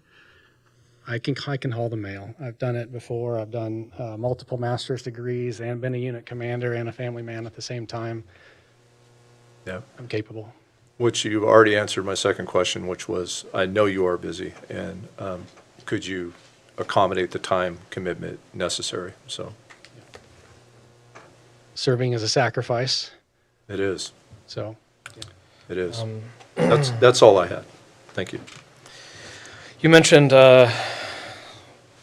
trends and a trend of, several different departments being gone through and completely turned over. And, I wouldn't classify that as being a trend. You also have listed in here on your application a bullet point of responsibility. If everyone takes responsibility, there will never be things left undone. And you also have listed on here, create accountable systems. It's exactly what these two gentlemen have been doing over the last couple of years. You have to go into those departments, you have to hold people accountable, and you have to hold them to the standard in which they're serving the public. We're the good stewards of the money and the processes, and you're right, for many years, before all of our time here, things have been in shambles. But it's taken these two guys here and before my time to do that dirty work and to, honestly thin out the folks who did not act responsibly. There were systems of, or a lack of systems of accountability, which they've been working very hard over the last couple of years as well to create so that we don't slip back into the same old ways that did a huge disservice of everybody. So I wouldn't call those trends. I would call that, guts and courage and doing the hard work that has never been done in the past. And so, I'll commend you. I won't want to place blame or make it seem like blame is being placed on you for having to do these actions because of the fault of others and letting departments deteriorate over the decades here. So, and yes, I would agree there's a cultural issue, which, again, it's going to take quite a bit of time to unwind the past culture and create new culture around here. And unfortunately, there's still a couple of roadblocks in the way. And, and until we can get through those, can we really establish a good culture of accountability and transparency that gains that public trust that's on our strategic goals up there? So these are all wheels in motion that, unfortunately, we have to fight in order to make have happen again. So, so coming into a position like this, how would you want to confront those and hold those accountable when you come across a department or an individual that you see is clearly not being responsible or following our systems? So how would you address that any differently than Jay or Brad? great question. Appreciate it. There was a lot there. Yeah. Let's get to that question. Yep. I complimented these gentlemen for their work, and I'm serious about that. Mm-hmm. It's hard work, and they've done hard work. The focus on fiduciary excellence and accountability is necessary and insufficient. So how you do the things is your question, and that is my point in being here and in my paperwork. And I've answered your question in the third question on the back of the paper about how that is done. Supervising other people is not something that most people learn to do. You either come up in a trade and you learned the skill and you kind of learned how to relate to people along the way, or you jumped into, management or something, but actually supervising people, I've observed in my professional career, is not widely taught. It's a pretty straightforward thing. You have to, with kindness and courage, you have to communicate.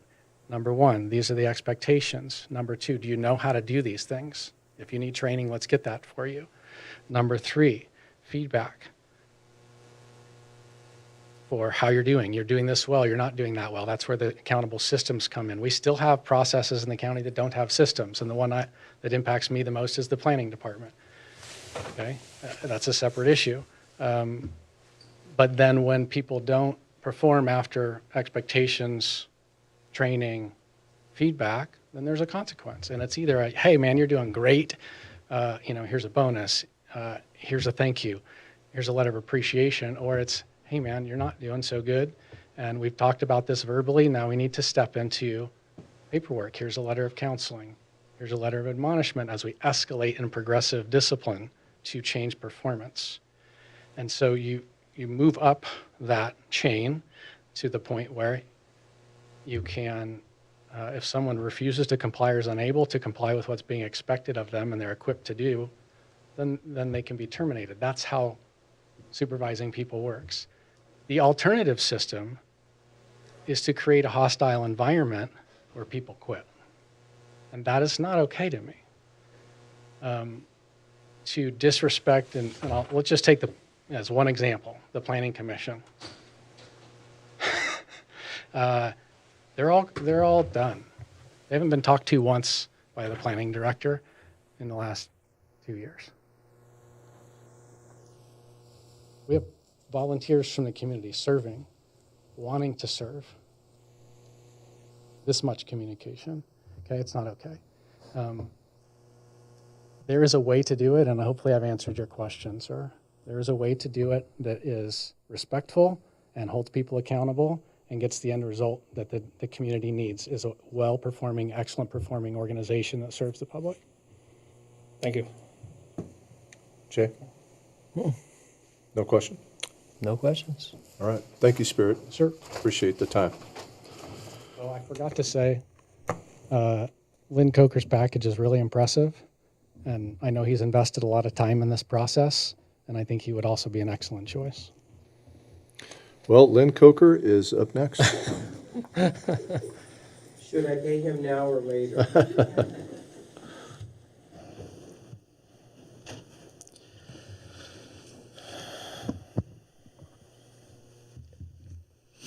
This is a bittersweet day. So I'm going to talk about the bitter part. And that is that our county is going through the process of saying goodbye to a really great leader. And Brad, I didn't know you 3 years ago, but I've come to know you. I didn't know your family much, but I've come to know them. And our family is very grateful for the contribution that you've made. Ours was a county that could be called a dumpster fire. And you jumped in and you helped us put it down and recreate. And we are bringing things out of the ashes that will bear fruit. And that takes me to my next point, and that is, what's the sweet part about this? The sweet part is that the list of names that we have that have applied themselves for this appointment opportunity, there's some extraordinary people on that list. Spirit's one. I've worked professionally with Spirit. I know his family too. I mean, many do.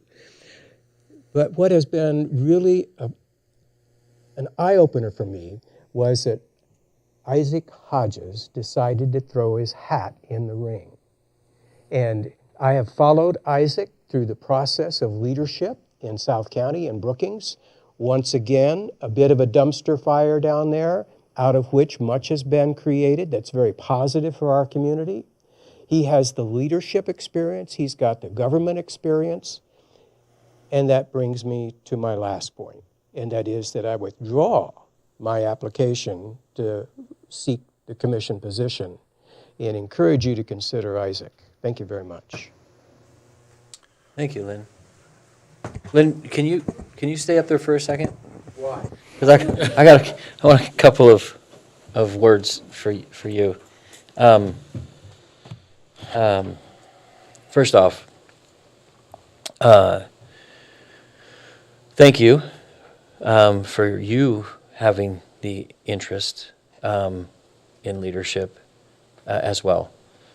You, as you said so gracefully, I mean, just when you spoke today, I'm always educated when you are either meeting with me privately or coming to the podium about something, and I think that's an incredible strength and a talent that when you communicate, the message is clear and it's very understandable and it's heard, and I appreciate that. And it's not always maybe the message that I'm looking for, or whatever, but it's always important, and it always stays at top of mind, and I appreciate that about you. And you've always never held back when you come and meet with me, in my office about county matters. I appreciate your viewpoint very, very, very much so. And so I hope you continue to grace these halls with your presence and drop that knowledge as you have been. Thank you very much. I've got a comment too I'd like to add. When you first submitted your application, I was very happy, but at the same time I was like, ooh, I might be losing somebody that I could talk to on a regular basis who has given me a substantial amount of guidance and wisdom and thought over the past year and a half. And although I think you would be fantastic in this role, I'm also, in a sense, relieved you have withdrawn, only because now I know that I could still pick up the phone and talk to you without it being a ethics violation. And so I appreciate your words. I appreciate all of your support and continued support on our behalf. And I think you are, going forward, going to be one of the keystones needed to continue to help us improve our communications with the public and also help construct that new culture shift that we are also seeking. So thank you for everything, and I continue looking forward to our phone calls and meetings and advice and wisdom that you give us. So thank you. Thanks for your service and your friendship. Well, Lynn, your comments were very kind, and I appreciate the kind words that you had for me. I really do. But what I appreciate more is your willingness to be involved. You have not once hesitated to call me and redirect me or offer some encouragement and research and information that I may not have known.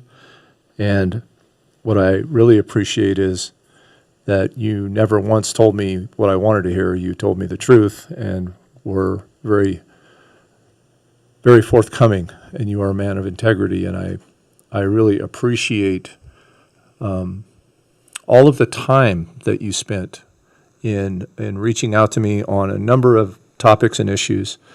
And I hope that the current Board of Commissioners will continue to reach out to you, and I hope you will continue to reach out to them, because you play a valuable role here for the people of this county. And I thank you for that. Thank you, Brad. Thank you, Lynn. All right, next up is Pete Clark.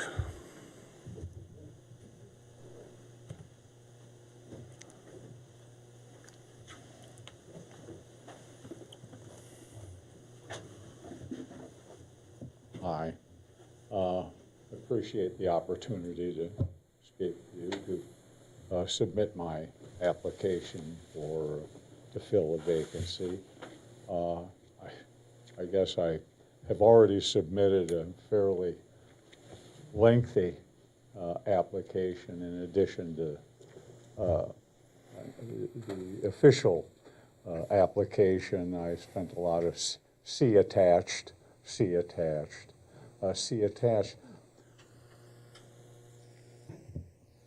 As I have listened to the board meeting today, and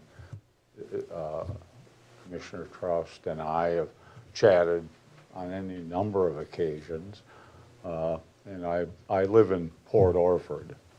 I've lived there now for 9 years. Prior to that, I was a town administrator of the town of La Pointe, of Madeline Island out in Lake Superior, where we dealt with the kinds of issues that you folks deal with, that the board deals with. First and foremost, our budgets. Everything operates within the context of a budget. But it's, until this whole matter of the law enforcement issue is resolved, it's really just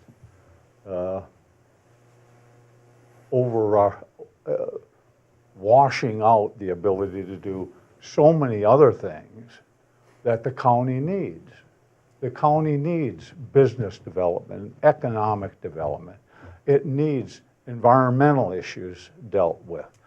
All of that is on the sidelines because we can't get this law enforcement matter dealt with. Listening today was even more enlightening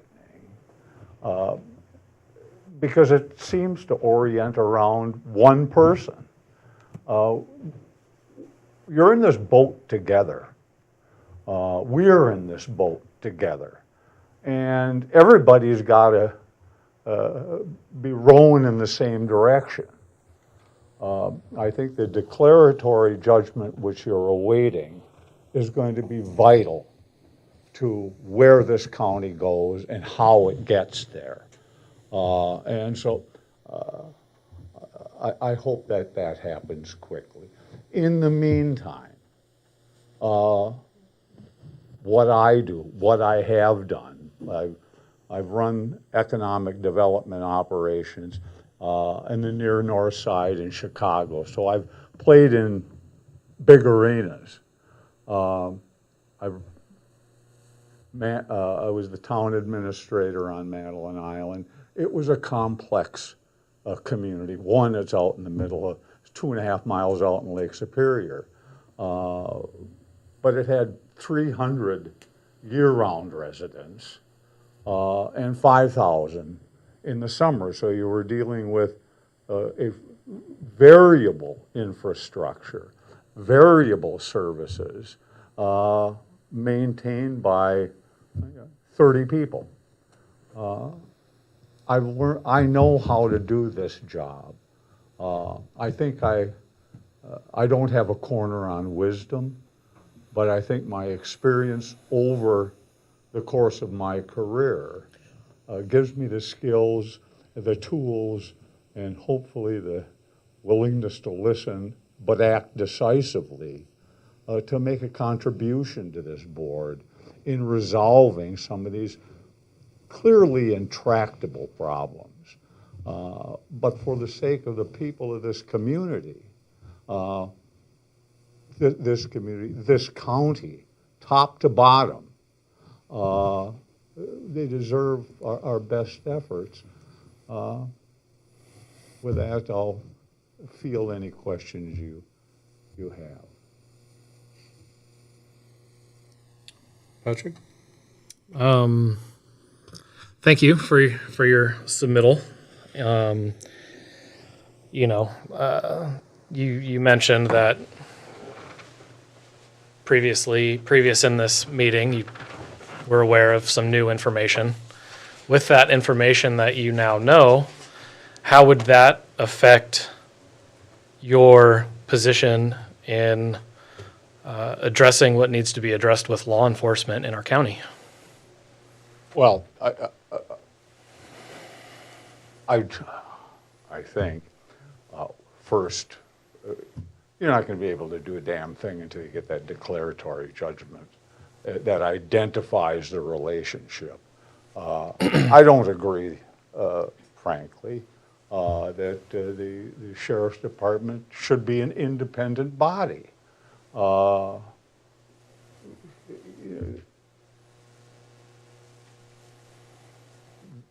The sheriff needs to have supervision as much as providing supervision for the people down ticket on the in the sheriff's department. Once that declaratory judgment is given, I think you can move decisively to address this law enforcement issue. It's got to be addressed because it's overshadowing everything else that this county really stands for. It's an extraordinary county. I came out here to fish, towing a 16-foot trailer with a Cocker Spaniel and a bunch of fishing rods. And I got here 2 weeks later. I called my daughters back in Wisconsin and said, I'm moving, because I was so taken with this.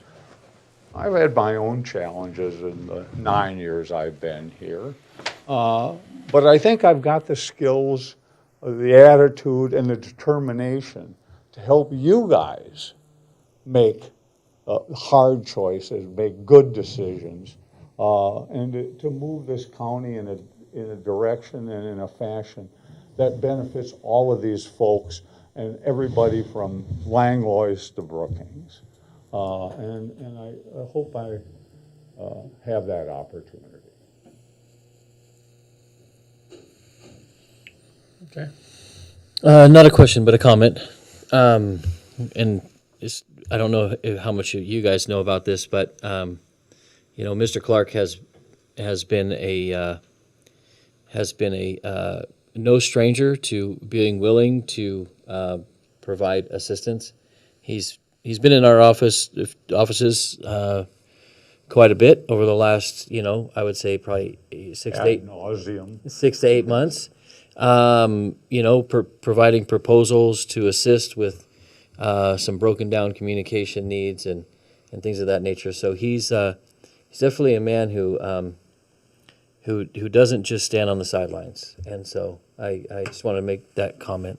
It's easy to stand on the sidelines and bitch and piss and moan and say all of these things are bad and all of these things are wrong. But you have to walk the walk as well. And that I was vocal about the last referendum. But I have tried and will continue to try to be in the game, to provide the support, assistance, wisdom, and advice that you need, that the board needs, and I hope that I can be a member of it, to make the kinds of hard decisions that are coming down the pike. This is a real tough spot you and the county are in. And until it gets ironed out, everybody just wishes for what Curry County can be. And you're in a position of making that happen, and I'd like to join you. Thank you. Thank you. Thank you. All right, next up on our list is John Huddle.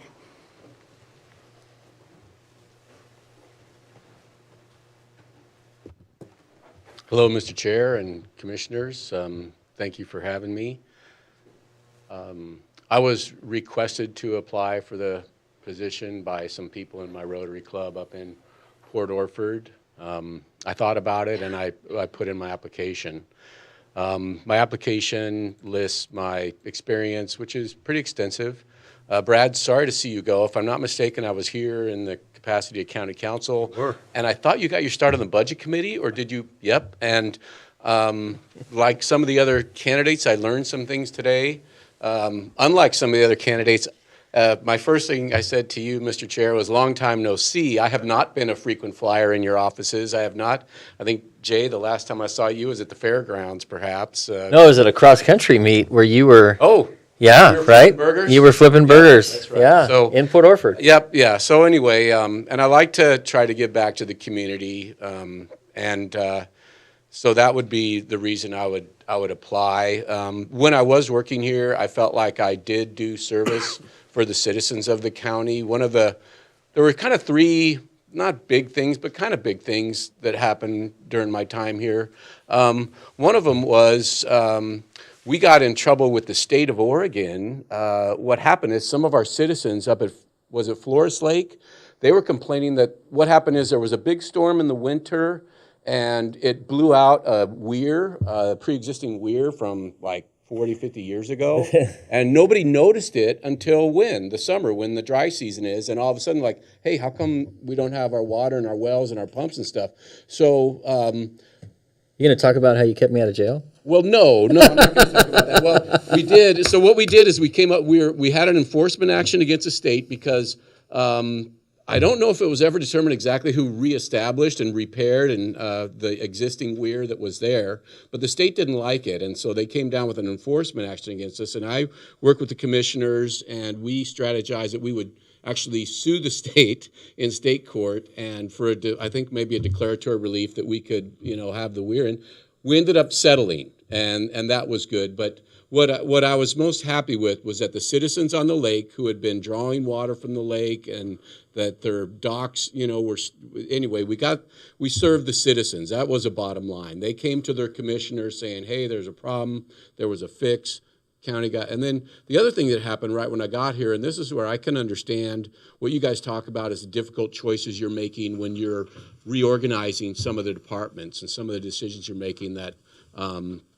you've heard aren't exactly popular, and it's not a popular job. It's weird. It's kind of a popularity contest when you're running for election, but once you get in office, you're just a complaint department. Nothing to do is right. But we had a department head, and there were some performance, and this is different than, of course, the sheriff. And I didn't know there was litigation on that. I really don't want to talk about anything going on there because of that, but this was a department head that directly reported to the commissioners, and this department head wasn't meeting their deliverables, and the commissioners voted to terminate, and that department head sued us, and it was almost warfare because the room would be packed with a bunch of employees and people who supported this employee, but the commissioners, the majority of the commissioners, there's also one commissioner in support of the employee, but the majority of commissioners, and it's not, I was also Commissioner Vice Chair Hollinger, happy to hear you say I don't want to talk to anybody because it could do some violation of some of the meetings or records laws or ethics laws or what have you. So I was encouraged to hear that. But anyway, that was difficult, and that employee sued us. And I know there was some mention of the road department, this, that, and the other, but that employee sued us. But in that case, the day before the trial, they just dropped their suit. They because again, in my analysis as county council at that time is we had a solid case, and the insurance company got involved, and their lawyer said, yeah, you got a good case. So that was very big. There were articles in the newspaper, all those kind of things, but the commissioners who were supporting that, and then I basically worked for a majority of the commissioners. That's how it works. That was something where they took what was kind of a unpopular position vocally, but really it was the right decision to make. So it was a hard decision, really.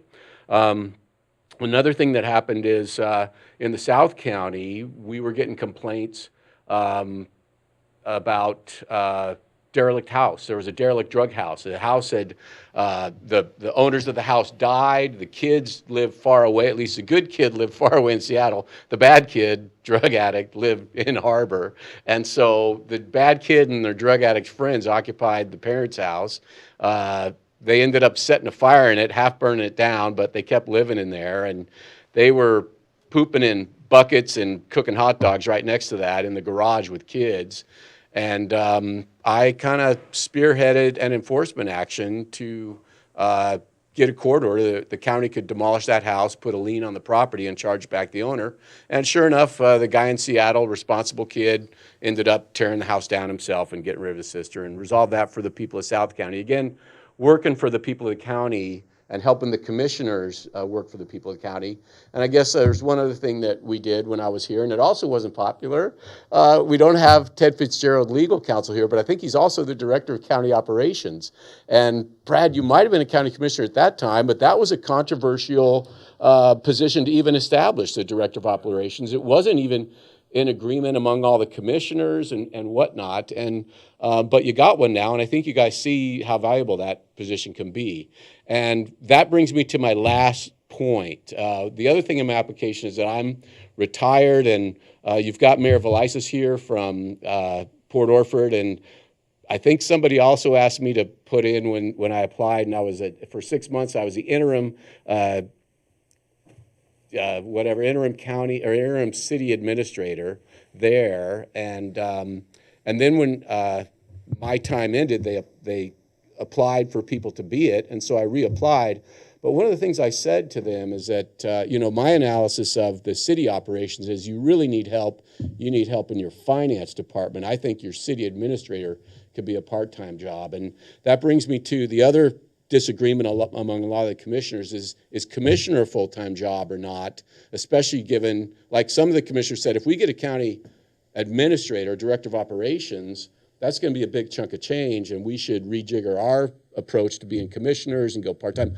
I personally, I'm enjoying retirement. I recommend it to all of you, and I personally would not like to be here full-time. I would like to be, come in, look at stuff, give my stuff, and go. I could be reached by cell phone, email, what have you, but I don't see myself, if you guys appointed me, as being in this building every day of the week, et cetera. I would be chopping down trees and running my tractor, and then if something came up, I'd come in. But I see myself, if appointed, again, my vision would be I'm a kind of a part-timer. Oh, by the way, that's the other thing. I'm retired. I'm taking Social Security, and if I make too much money, it messes me up. So that would be the other part of that coin. I'd be a part-time person, but then I would only take like maybe a couple of grand a month. And so that would be, there's advantages, disadvantages on that. Financial advantages, yes. Administrative disadvantages, probably. But really, that's all I had, unless there's any questions. It's very good to meet you, Vice Chair Hollinger. Yeah, pleasure to meet you. And I've heard your name in the past before. I know you've done some work, or maybe have had some assistance with the Port of Gold Beach in the past. No? I can't Maybe I'm thinking of somebody else, so I apologize. Might be somebody else. I don't remember the port. Jay, did we do stuff with the port much here in the county? Well, I don't know that it didn't get us in trouble. Yeah, no, true. And you were never going to jail, bro. That was sorry, Mr. Commissioner Trost, you were never going to jail. No risk of that at all. Anyhow, just for the record, that was in jest. It was threatened. Yeah, no, not that I remember. Anyway, I don't have anything else unless you have any questions. But No, I have a comment. So I was fortunate enough to work with Mr. Huddle for several years. yeah, And when he came on, I believe you took over for Jerry. yes, Yeah, and so it was an interesting time. We had some very concerning positions that were being taken. there's all kinds of stuff going on. But one thing that should be, I think that you didn't hit, and I think it's pretty substantial. At least it was in my mind. It was controversial at the time. We had our first county administrator, director of operations, and he came on when Mr. Huddle came on, and it didn't work out because that county administrator bucked heads with one of the commissioners, and and John was assigned both roles in a temporary, I was admired that you took on both roles because I know it was extremely difficult.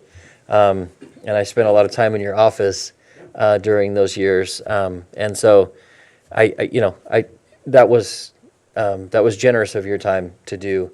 And, to not shortchange his discussion about the weir, it was, one of the things I appreciated was it was a test of your character because we did what was right. We did what was right, and we did what was right for those folks up there who survived off their wells being charged by that lake, and we did it legally. Yeah. And they sent everything at us. And when the Army Corps of Engineers sent those two guys with the black suits down, and if I see one salmon get injured, jump in that weir, all the threats. Yeah. You stood fast, Sure. and I think you gave the commissioners a lot of courage and strength when you stood fast with us in the decision to make that the priority for those folks out there. So.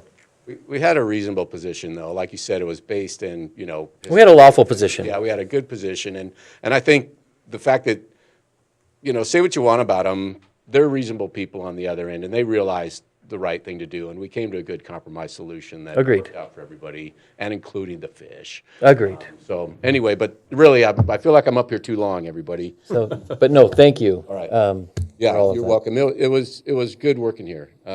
Not easy, but good. So thanks. And Chair, thank you for your commitment to the county. You budget committee, one-term commissioner, second-term commissioner, crazy. So thank you. And I was also sorry to hear about you introduced a canine program to us, and to have that program fall into disrepair or whatever you want to call it, it's got to be really personally hard for you, and I feel for you there. Yeah. Thank you, John. Yeah. All right. Thank you for your time. And thank you very much. And I'm happy to know I have got another contact for somebody who's been around here and has a legal background and some knowledge as well as to what's been happening here in the past. So if you don't mind, if I reach out to you every once in a while for the question or some advice, I'd love that opportunity. Pretty sure Jay's got my number too. And You got it. I don't know, everybody, Rabia's got my number. Anyway, good. Thank you guys Yeah. very much. Thank you, Thanks, John. John. All right, next on the list is Anthony Bond. However, I don't see him and haven't seen him since the beginning of the meeting. So we will move forward in the list, and the final person on the list is Isaac Hodges. Isaac?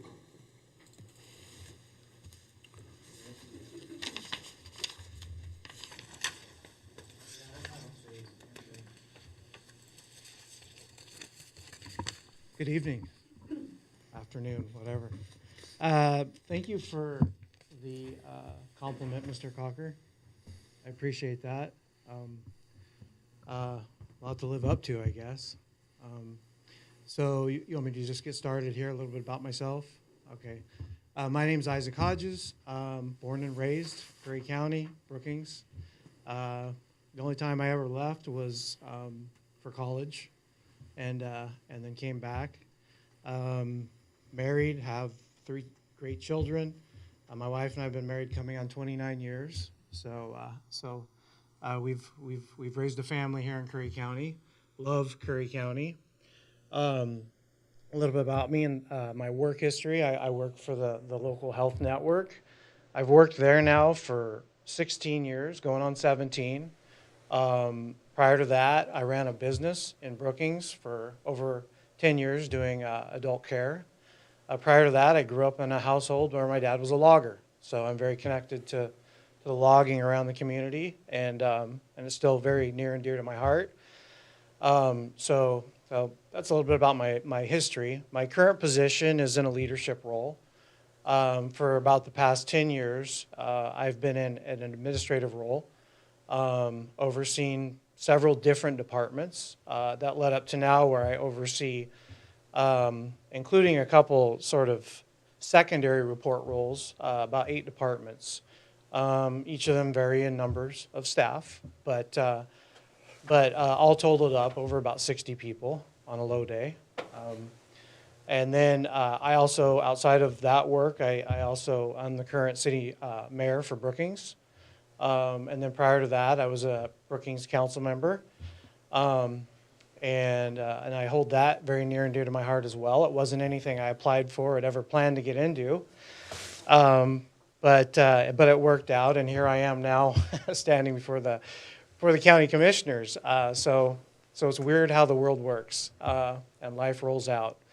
But that being said, my experience with the city really, and my experience at my current position at work has brought me here today.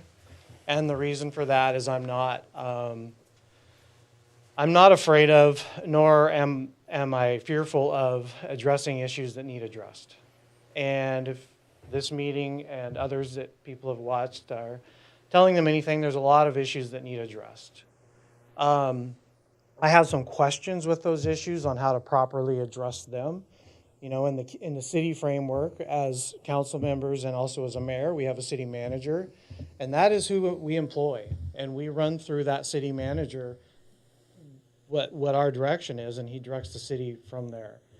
Here, I know we do now have a county manager, and so, you know, I would expect the operations to be somewhat similar to that.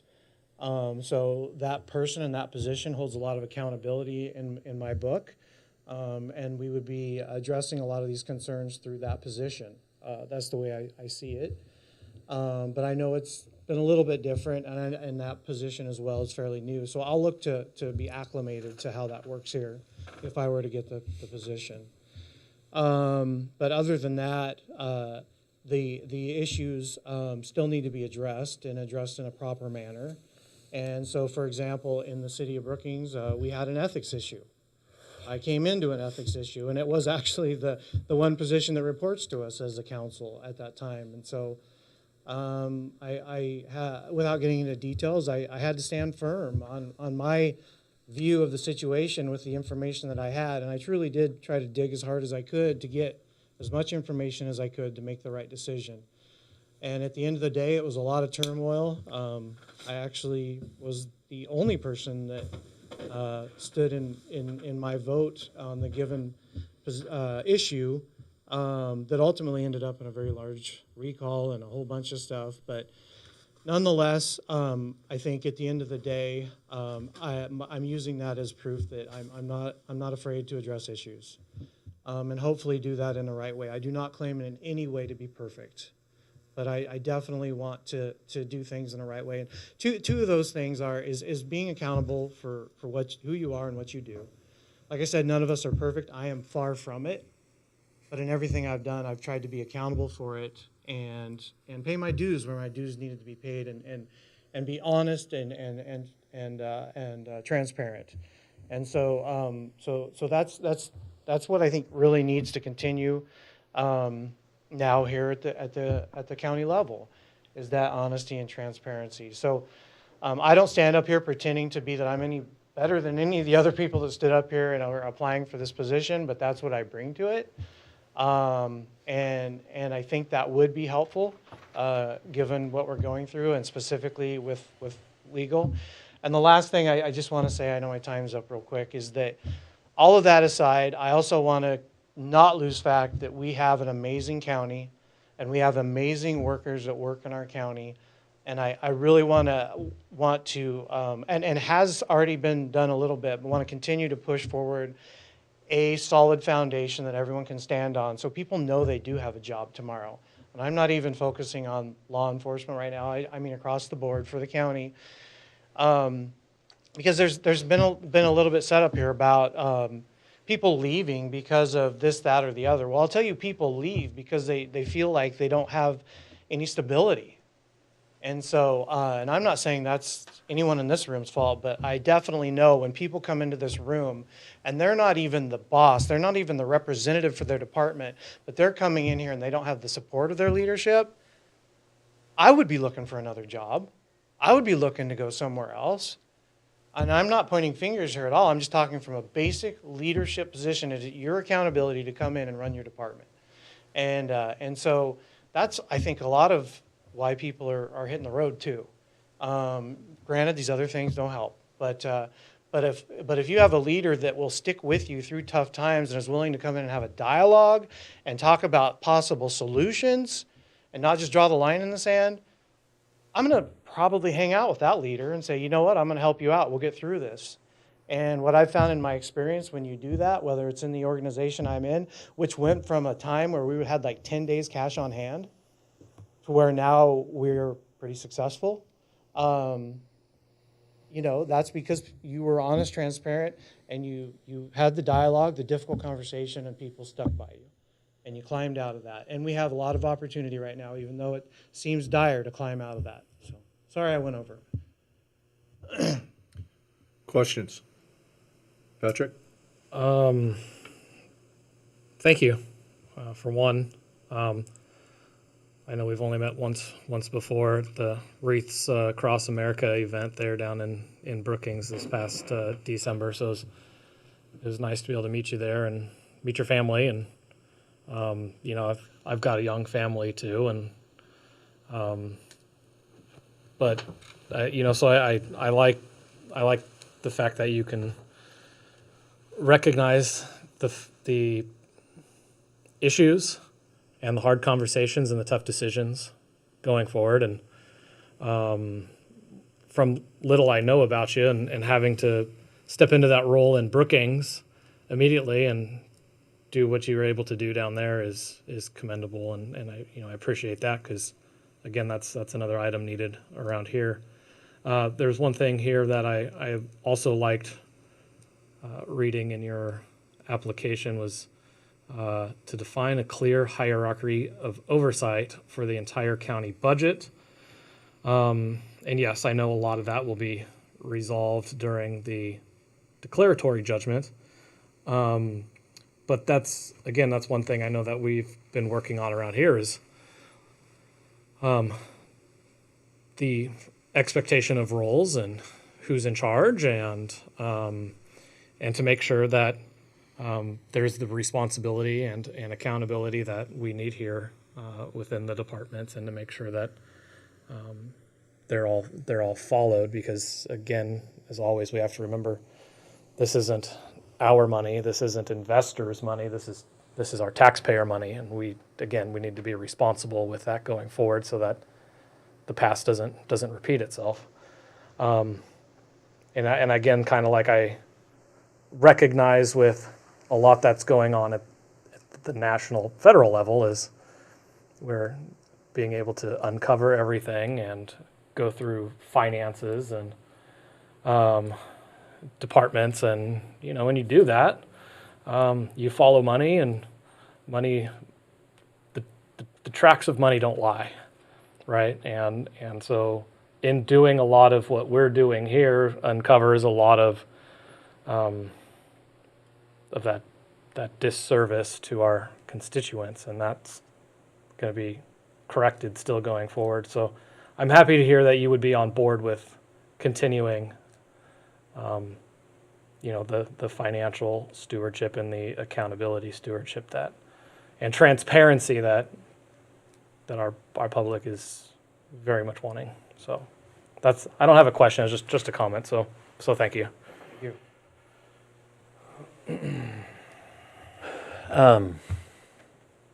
Isaac, I've known you for quite a while, and your family.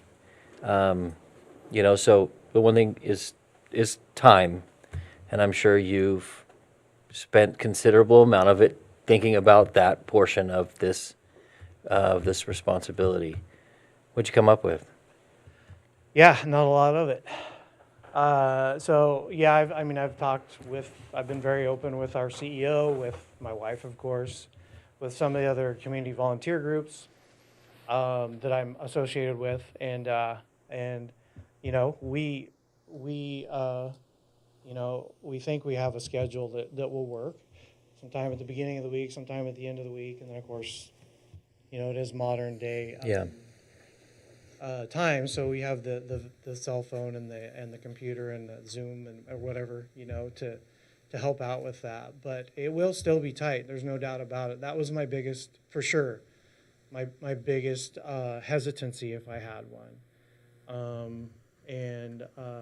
You know, currently right now, as the mayor of Brookings, some people were like, well, you already do that. And by the way, I wouldn't be doing both. I want to make that clear. I'm going to be stepping out of if I were to get this, I would step out of the mayor position, give them fair time.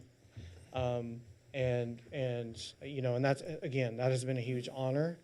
I only even would move this direction because of the council that we have right now.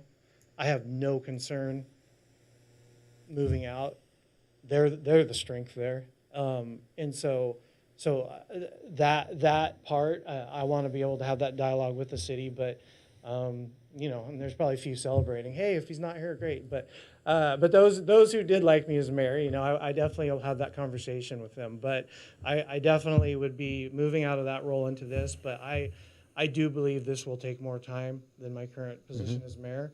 And so I had to be really honest and open with, my boss and my other boss, my wife. Yeah. And I think we have a plan. That being said, if it is too much, we'll have to have that talk. But I've done the best I can, I think is possible, to see what people are putting into it right now as current positions and past positions, and feel like I could meet that. Good. I will say that, when a 30-plus year person for the city of Brookings who has been in the supervisory role saw your name on the list, they reached out and they were like, probably best mayor we've ever had. So there's obviously incredible job you've been doing. And I will say, from my point of view, the leadership that you've shown, the integrity in the face of a lot of adversity over the last couple years, I think really helped hold a lot of the high performers together during that time when there was a lot of uncertainty. And so I personally I saw that. I was a part of the early parts of that. And so just want to say, thank you for that part. And, if you are on this, I'm sure you will add incredible amount of knowledge and depth and wisdom and courage to get us moving forward. So, thank you. So Isaac, I don't have any questions, and obviously I won't be voting on this issue, but I do want to make a statement so both of you know that I don't have a personal relationship with Isaac. We don't hang out, go to dinner. I've met your family, I think, once or twice, but I have interacted with you frequently, professionally, in both of our capacities as chair and mayor, et cetera. But I want both of you to know that Isaac reached out to me, and we had a very in-depth and very extensive conversation about the issues facing the county, the time commitment that's necessary, the vision of creating change and the evolution of that, and the cultural issues here as well. And I found that the conversation was it was very in-depth, and it was very detailed, and the questions that Isaac was asking me were pretty deep questions about our issues. So it's really something when you have an individual that is, I could sense in our conversation your desire to move things forward and continue to progress the positive things that we've been able to impact here. And man, did you do your homework and research, and I applaud you for that. I really do.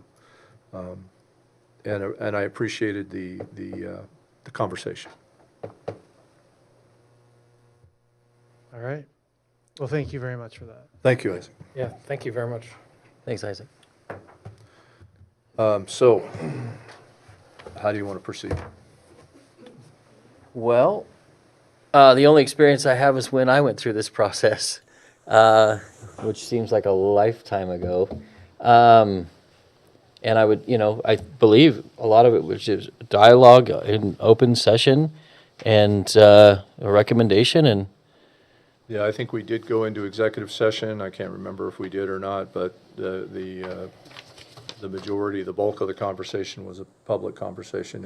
yeah, I believe so. It's really up to you. You two are going to be voting on this, not me. So it's really your discretion on the process. Well, I would say, I mean, let's discuss. And if it leads us to a conclusion, let's just embrace the conclusion and move forward. Okay. And so, obviously, I can't remember who had mentioned it early on. I think it was Lynn. Just the level of impressive backgrounds and individuals that applied to this is incredible, and that cannot be dismissed. We have some amazing people in this room today. We do, And with some substantial credentials. Yeah. For sure. I got a message from a good friend of mine after the last meeting, and within a few minutes after that meeting, I got a message from another friend of mine, and they had both sent me excerpts from a speech from long ago, because they've been kind of following the adversity that I'm facing within the law enforcement community, being in this position. And the message that both of them sent me, without knowing that they sent it, each one of them, was the man in the arena, that speech. You guys remember that? And I don't remember who made it. I can't. Teddy Roosevelt. There you go. I was actually going to do that today for so- your exit. I had no idea that you were going to bring this up. And it's to me the fact that those two individuals had not spoken and both sent me that within close proximity of each other. It was a little bit spiritual and very telling that something I needed to hear. But we have critics that come here, and Mayor Hodges, you have critics that show up regularly in your arena as well. It's the same people, the same ones. And they sit in the bleachers, in the stands, and they throw that criticism into the arena. But they never have the courage to step into the arena, to be the man in the arena, the one who actually faces the consequences of being there.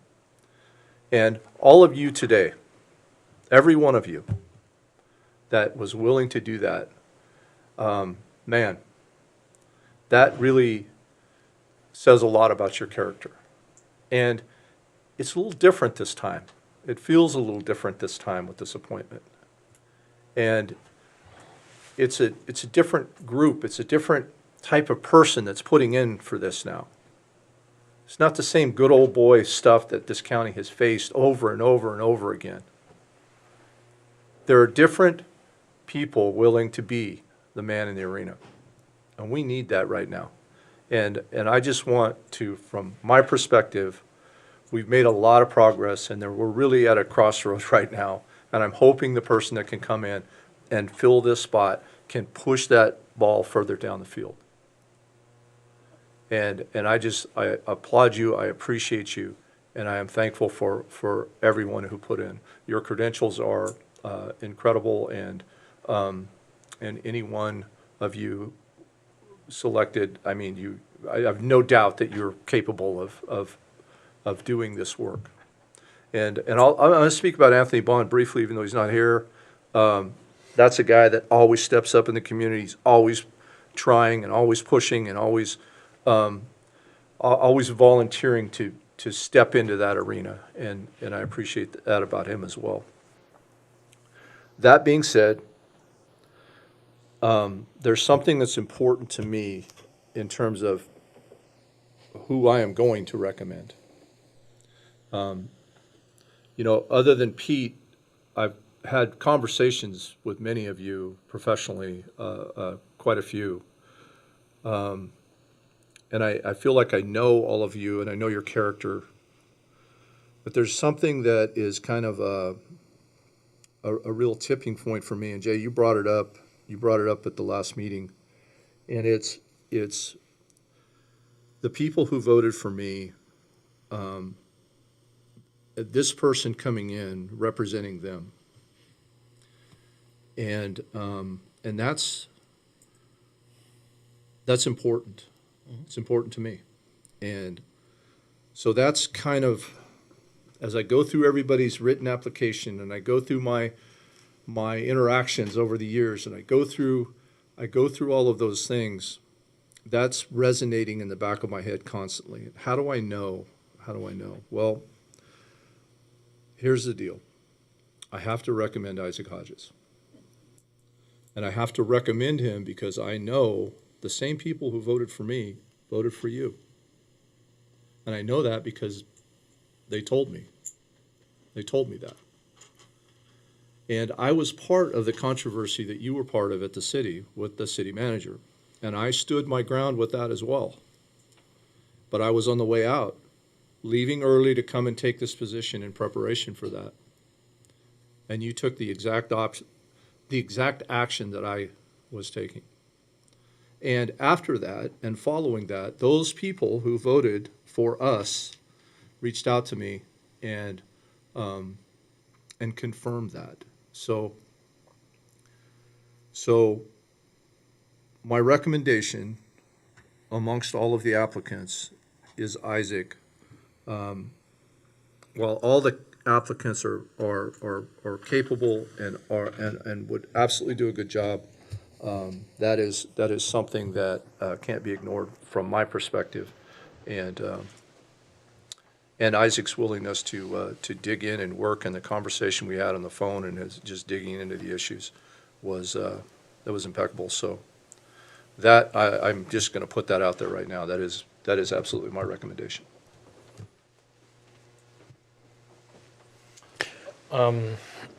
So appreciate that. And, you know, that same recommendation came from Mr. Coker as well.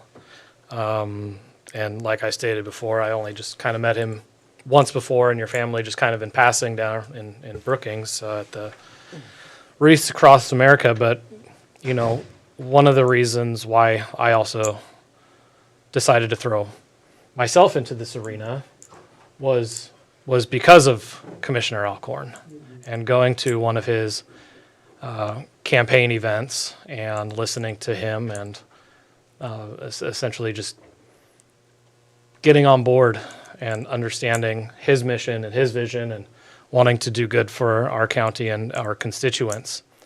And I take your recommendation 100%, and I trust your judgment, and so I will support your recommendation. Yeah, and I, said that that's going to weigh extremely heavily with me. I will say that I have known Isaac for a while, and he brings an enormous amount to the table. A lifelong Curry County resident, a history with the timber industry, history in the medical industry, masters in organizational leadership, which brings me back to a point in time when there was a recall in Brookings. There was a void in leadership. Mm-hmm. And I remember reaching out to Isaac and saying, I hope you do it. I hope you go for the mayor. And it needs you. And he's like, I am finishing up my master's program right now, and I don't know if I can do it, if I have the time. And he found the time to do both and excel. And so I have zero concerns. Spirit mentioned something in his statements in his presentation of information about leadership and how it's done. And I watched, obviously, the city of Brookings issues. I followed closely because I had taken a very hard stance against the behavior and the situation surrounding the city manager. And I had supported her 100%, but the line was crossed, and I took a very firm stance. And following that, I watched what was going on, and I watched how Isaac handled that adversity. And then there was a time when he faced personal adversity, a personal attack, and I watched how he handled that. And man, it was impressive. But on the heels of that, I got a phone call from some people who voted for me. And their recommendation was that I try to apply some of those leadership characteristics that he was applying here. So that's why, in the totality of things, that I am endorsing him. Well, I can 100% get behind that. And again, I was just going back through the educational pieces of this. Like, I feel completely underqualified with this room. You know, we have obviously an attorney and a master in organizational leadership and a master's in urban development and a master's in architecture and a 25-year vet. We have, I mean, it's reassuring that really good people want to be involved.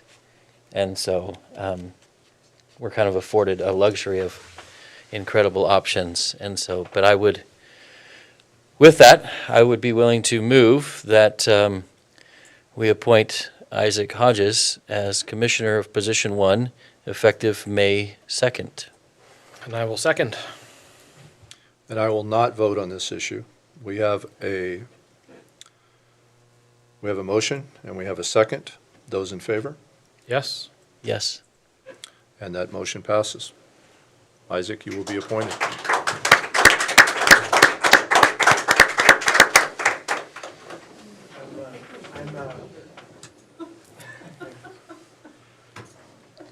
So. This is more embarrassing than anything at this point.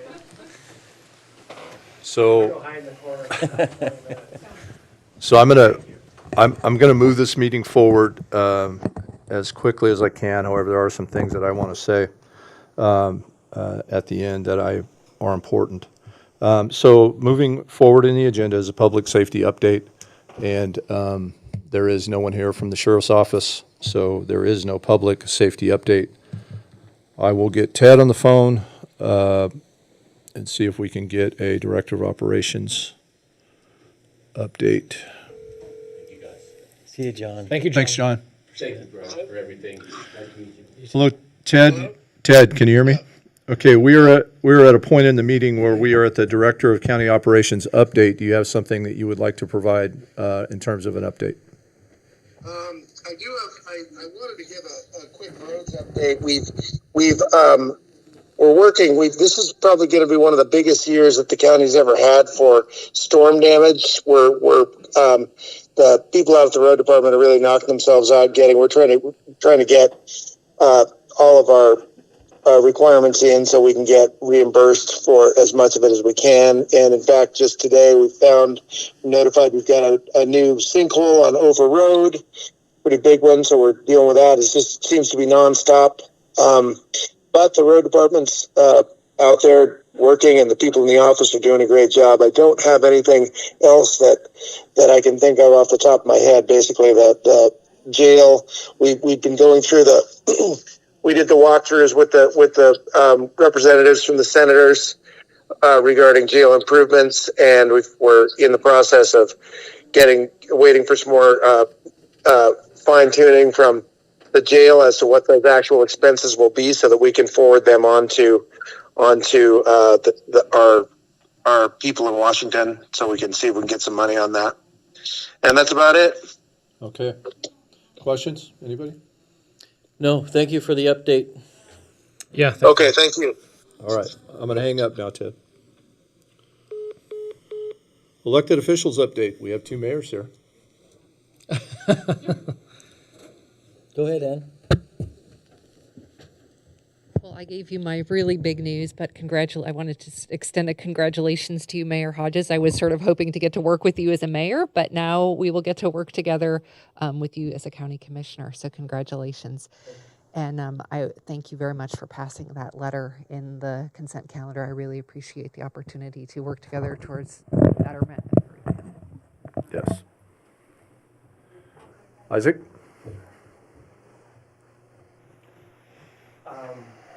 Thank you.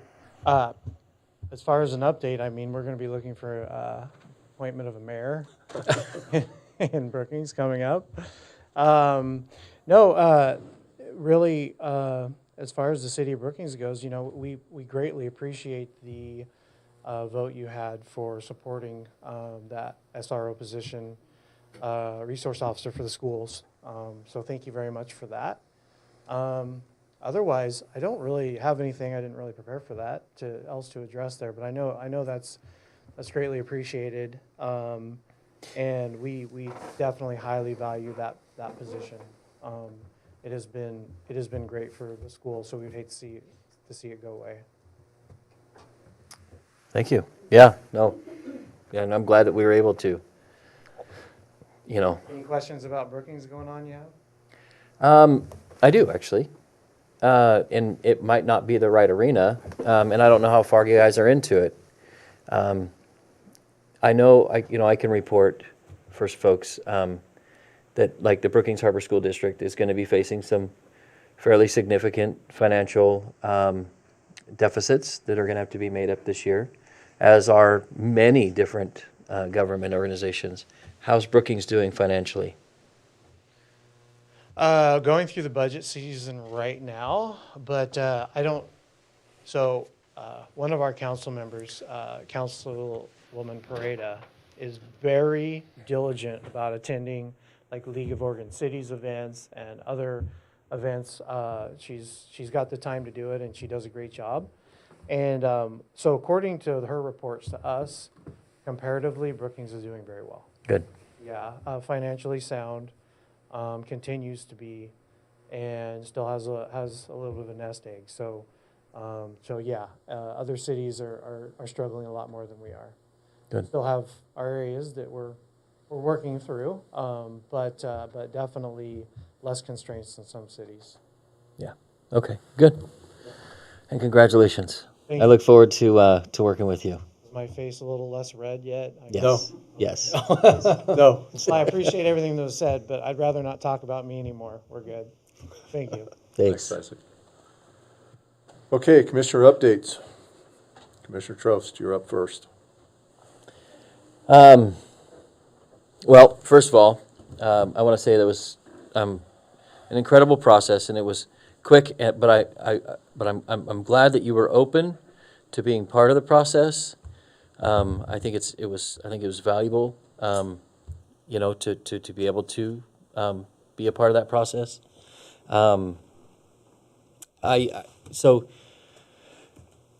This essentially is last meeting, barring a potential workshop that we have. But you had mentioned the critic, or the man in the arena. And so I had this ready because it made me think of you. So I do want to read it, and I will have one as a gift for you as your exit, a framed version. But it's not the critic who counts, not the man who points out how the strong man stumbles, or where the doer of deeds could have done better. The credit belongs to the man who is actually in the arena, whose face is marred by dust and sweat and blood, and who strives valiantly, who errs and comes up short again and again, because there is no effort without error or shortcoming, but who knows the great enthusiasms, the great devotions, and who spends himself in a worthy cause, who at best knows in the end the triumph of high achievement, and who at worst, if he fails, at least he fails while daring greatly, so that his place shall never be with those cold and timid souls who knew neither victory nor defeat. Theodore Roosevelt. And I, so you came to Curry County to retire and fish, as Pete had said. But you made one mistake. And you moved into a neighborhood where I lived. And so at the time, I'm working for, at that time I was in Brookings. And, I just happened to kind of pass by and say, hey, what do you think about being on the Parks Commission? And, well, I'd like to know what all does that entail? Well, I got him to join on the Parks Commission. Then there was an opening in Brookings City Council. I said, hey, what do you think about going on Brookings City Council? Anyways, I feel terrible because I think I may have started a path that took you out of fishing. Haven't been in over a year. But I just want to say that there was never a task where you hesitated in taking on the task when your character integrity demanded it of you, and that's admirable, because that's not a trait that is. It's a trait that needs to be more common in folks, and you never hesitated to stand up to accountability, your own and those around you, and then also ensuring that people are accountable as well. And so, I appreciate you have worked really hard at making our county stronger. And I was excited at the opportunity to come on board and work alongside you and work with you during those times. And when we had the cyber attack, you didn't hesitate. You stepped up. You took a leadership role in that cyber attack. You became the lead and the point on all county matters, and that was no small task. And you've never shied away from being a man in the arena, and so I will miss you.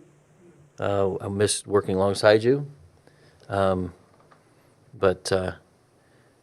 you're gonna get earfuls regardless, probably more now, of what's going on and some feedback, but I value your leadership, your friendship, and I appreciate all you've done for the county. Thank you for that, Jay. Yeah. Thank you. Well said, Jay. Well said. Patrick? Yeah. I don't know if I can say it better myself, but I'm going to kind of go in maybe a little bit different direction. One of the things that's always been important to me is loyalty with family, friends. And anyways, I know you came from the Thin Blue Line family, the brotherhood of the Fraternal Order of Police. And I've come to learn over the past year and a half that, we've been in conversations that's a really big thing, and that's a very important thing. And then with you sharing your past with me, and everything that you've done with Fresno PD and with K9 and with SWAT and with patrol and your beginnings down there in your past. It was amazing to hear the story of you having to cross the thin blue line in doing what was morally correct and morally right. And you know, that's a hard thing to do. It's a hard thing to have that courage and to go against those that you've served with every day for years in order to uphold your oath in protecting the community. And we saw that here too. You know, you came to Curry County and you volunteered for the sheriff's office. You created the K-9 program, and you wanted to make things better. You wanted to do whatever you can to help law enforcement in our county. And you were loyal to that. And then you step into this role here, and you go through budget, and things start to become uncovered. And you had to do it again. You had to cross the thin blue line again. There's only a certain amount of loyalty that you can have before you're doing a much larger disservice to others. And I commend you for having to cross that thin blue line to protect. And I want to make sure that gets recognized, that, you know, you're willing to go above and beyond to serve your county, and more than just wearing a badge. I value the friendship that we've been able to create over the last year, and I very much admire your wisdom and your insight, and also teaching me as well on maybe how to look at things a little bit differently. I know I'm Captain Optimism over here, and you know, you guys like to give me a lot of grief for that, but at the end of the day, you know, we remain hopeful and optimistic. But I kind of want to end in that with, you know, a quote that I came across while I was in Washington, D.C. I like history. I like quotes. And I got an opportunity to go check out the Martin Luther King Jr. memorial there. And it was very impactful for me because all around his memorial were different sayings that he had in some of his speeches. And there is one I want to read to you. It says, he says, "We shall overcome because the arc of the moral universe is long, but it bends toward justice." And that's kind of the fight that best describes you. You're in it for the long haul. You're in it for the right reasons. And at the end of the day, we're going to remain hopeful and faithful that that even though this is a slow-moving process, it will move towards fairness and equality for all of our constituents. And you know, we'll continue to do the same thing here and continue to make things the best that we can make for our county. And you are the one to step in first and lead the charge. And I commend you for that. So I'll miss you. I look forward to, you know, seeing you again in the future and keeping in touch. And hopefully I can continue to reach out for advice and leadership from you going forward still, even though you won't be here. Thank you for those words, Patrick. So I'm going to try to not go off the rails too much. Before you do, I want to share one story. Go ahead. I got a lot of stories. But just to put in perspective the kind of man that Brad is, I'm not sure if this was before you actually resided here or if you were still in the process of looking for a place, but there's a high-speed chase going down the 101. Brad's in his rig. He realizes that there's not a lot of response. He turns around. He goes to follow this high-speed chase with one police vehicle, I believe. We get him stopped. Brad pulls up, identifies himself to the other police officer who needed assistance. The officer accepted Brad's assistance.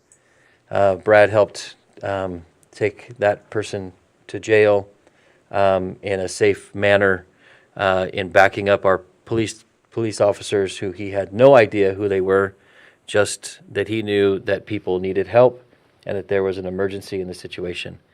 And that's kind of defines you, kind of defines who you are and what you've been about. So, I mean, people need to recognize that it's a rarity to find the folks who run into it, right?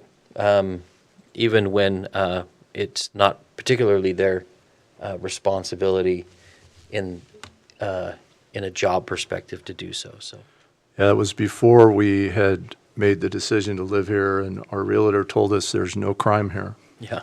And we were driving back to the neighborhood where you live, Thina, and we saw a pursuit with one officer, Officer Kennedy, I think it was. He's now OSP supervisor, canine guy. And yeah, that was something I was used to, though. Right. What to do. Right. Yeah. Yeah, no crime. So I'm going to try to not go off the rails here, but if you watch this meeting, you can tell that I'm at a point, frustration-wise, that I haven't been at before.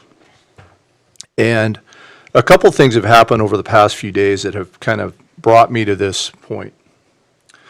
And there is a group of people in this community that is intentionally trying to create division. They are intentionally putting out false and misleading information. They are intentionally attacking the Board of Commissioners for the benefit of the sheriff. There is a legitimate, organized effort to recall the two of you who just took office, to protect the sheriff. And I work with the two of you, and I've worked with a lot of a variety of people. You guys work harder than anyone I have seen here. Your integrity is not even questionable. The reasons you're doing this, the effort you're putting forward, is all to benefit the people who live here, to protect them, to benefit them. But yet you are being portrayed in this untrue light by these individuals. One of them was here, he left. He used to be the treasurer. And that is disgusting to me. And I want to put a couple facts out there, because people lie, people mislead, but the evidence never lies. So follow the evidence here. These are facts. This is not my opinion. These are facts. And I want to tell you some of the facts about this sheriff, because I worked with him. And I have been hesitant to do this because of that blue line, my reputation in the law enforcement community. But I'm done, because these people will continue to lie and continue to manipulate this community in an effort to recall the two of you so the sheriff can have his way. When the reality is, the one who needs to be recalled is the sheriff. And maybe that's where I need to focus my efforts. Because let me tell you the real John Ward, okay? Here's the real John Ward. And I'm going to take you back to the budget committee that Ms. Cockerham has encouraged people to watch the video. Watch the video where we are going back and forth about money, and the sheriff comes in and he says, I got to have my canine program. I got to have it. It's officer safety. I can't lose it. And it was $6,000 that we were short. $6,000. And we had already cut our salary $20,000 before any other employee got their wages cut or got dismissed or lost their job. We cut our salaries $20,000.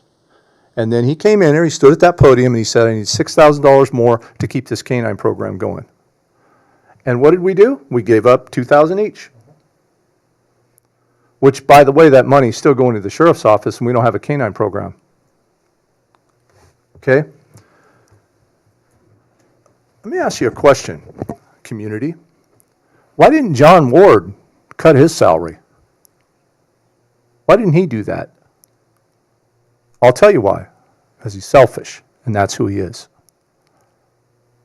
Those are the facts. You can watch it. In fact, he hasn't cut his salary at all. Not one penny. He could, but he isn't going to do that. If you look back at the budget meeting, and I made recommendations on demoting some of his higher staff, his sergeants, his lieutenants, that kind of thing. I didn't want to have to do that. But what I did want to do is I did want to prevent people from losing their jobs, from our deputies losing their jobs. And if he would have done that, he wouldn't have lost his people. They would have just been working for a lower salary, and that would have allowed him to lower his salary, which would have saved another position. But he didn't do that. And as a community, we need to start asking those questions of him. Why? Why? Why won't you come in here and give us stats and information? Why won't you come here and tell us about all of those calls that are going unanswered? I am tired of him being a victim. He has been portrayed as a victim in this community by the same people who are trying to portray you guys as being the evil Board of Commissioners picking on the small town sheriff. No, that is not what's happening here. You have a sheriff that's not participating in government. You have a sheriff who's not doing his job. You have a sheriff who has lacked oversight, has cumulatively mismanaged that agency, and has failed to supervise his own people. Evident from the Marine Board. You have a deputy that's entering false information to the Marine Board. The DOJ is looking at that. Has there been an internal investigation? Has there been accountability? Has there been any of that? It is time for this community to stand up and say, that is enough. Look at the facts. This is not the problem. The problem is across the street. And until the problem is removed, nothing's going to change here. Not a thing. The law enforcement community that I come from is not that. In fact, the law enforcement community I come from, we try to weed that out. And I am done with it. Man, I am done with it. It is such a disservice to the people of this community, and it is a matter of time before somebody in this community loses their life because of these stupid games. It is unacceptable. And the people here, the people of Curry County, man, I just urge you to step up and hold him accountable. Hold him accountable. Demand answers. I get people calling me and emailing, why won't the sheriff do this? Why won't the sheriff do that? He needs to be at this podium answering those questions from the people, but the people are afraid. The people are afraid. They fear that he won't respond to their call, or he'll single them out, or he'll do, man, that's got to stop. We have some really good police officers in Curry County, really good ones. Brookings PD has some, man, they got some upcoming young guys. They got some guys that have come in from out of the area. Isaac, you guys have done an amazing job building that agency. The chief has done an amazing job, Donnie, all those guys. We got some good cops in this county. We got some good OSP guys in this county. And I've talked to some of them, and I'm going to I want the people of this county to know. You recall that sheriff, and they will step up to fill that spot. Don't think that there isn't going to be somebody that won't do it. We've got some people right now in the law enforcement community that are watching this closely that would love the opportunity to completely change the culture and the leadership there. From the bottom up, change the logo, change the policy, change the procedure, change it all. And I can tell you that the guys that I talk to that have demonstrated an interest in that role have flat out told me, man, I'm not gonna step back and be a victim. I'm gonna be coming to you, and I'm gonna be telling you what we don't have. I'm gonna tell you what we don't need. And I'm going to have accountability and expectations with you. And that's what we need. That's what this community needs before someone dies. And that's the reality. 2025, and we don't even know what they do.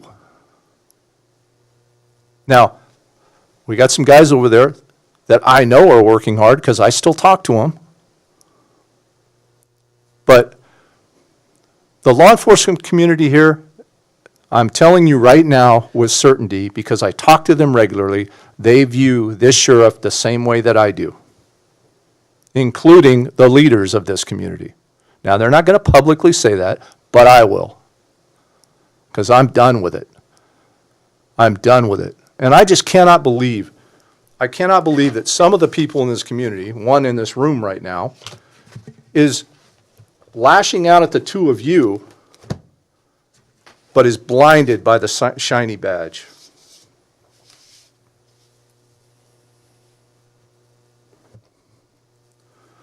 I wish the three of you luck.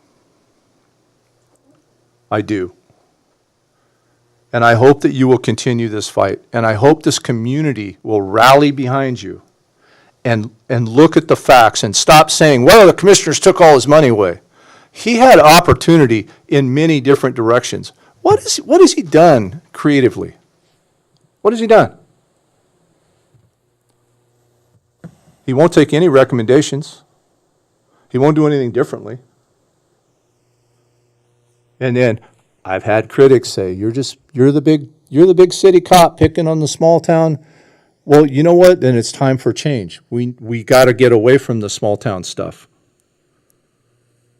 Or this will continue to overshadow the other issues in this county. It will continue to steal all of your time, your effort, your energy, and the funding from all of the other things in this county that are so needed, like the planning department, as well as all of our employees. And it's got to stop. It's got to change.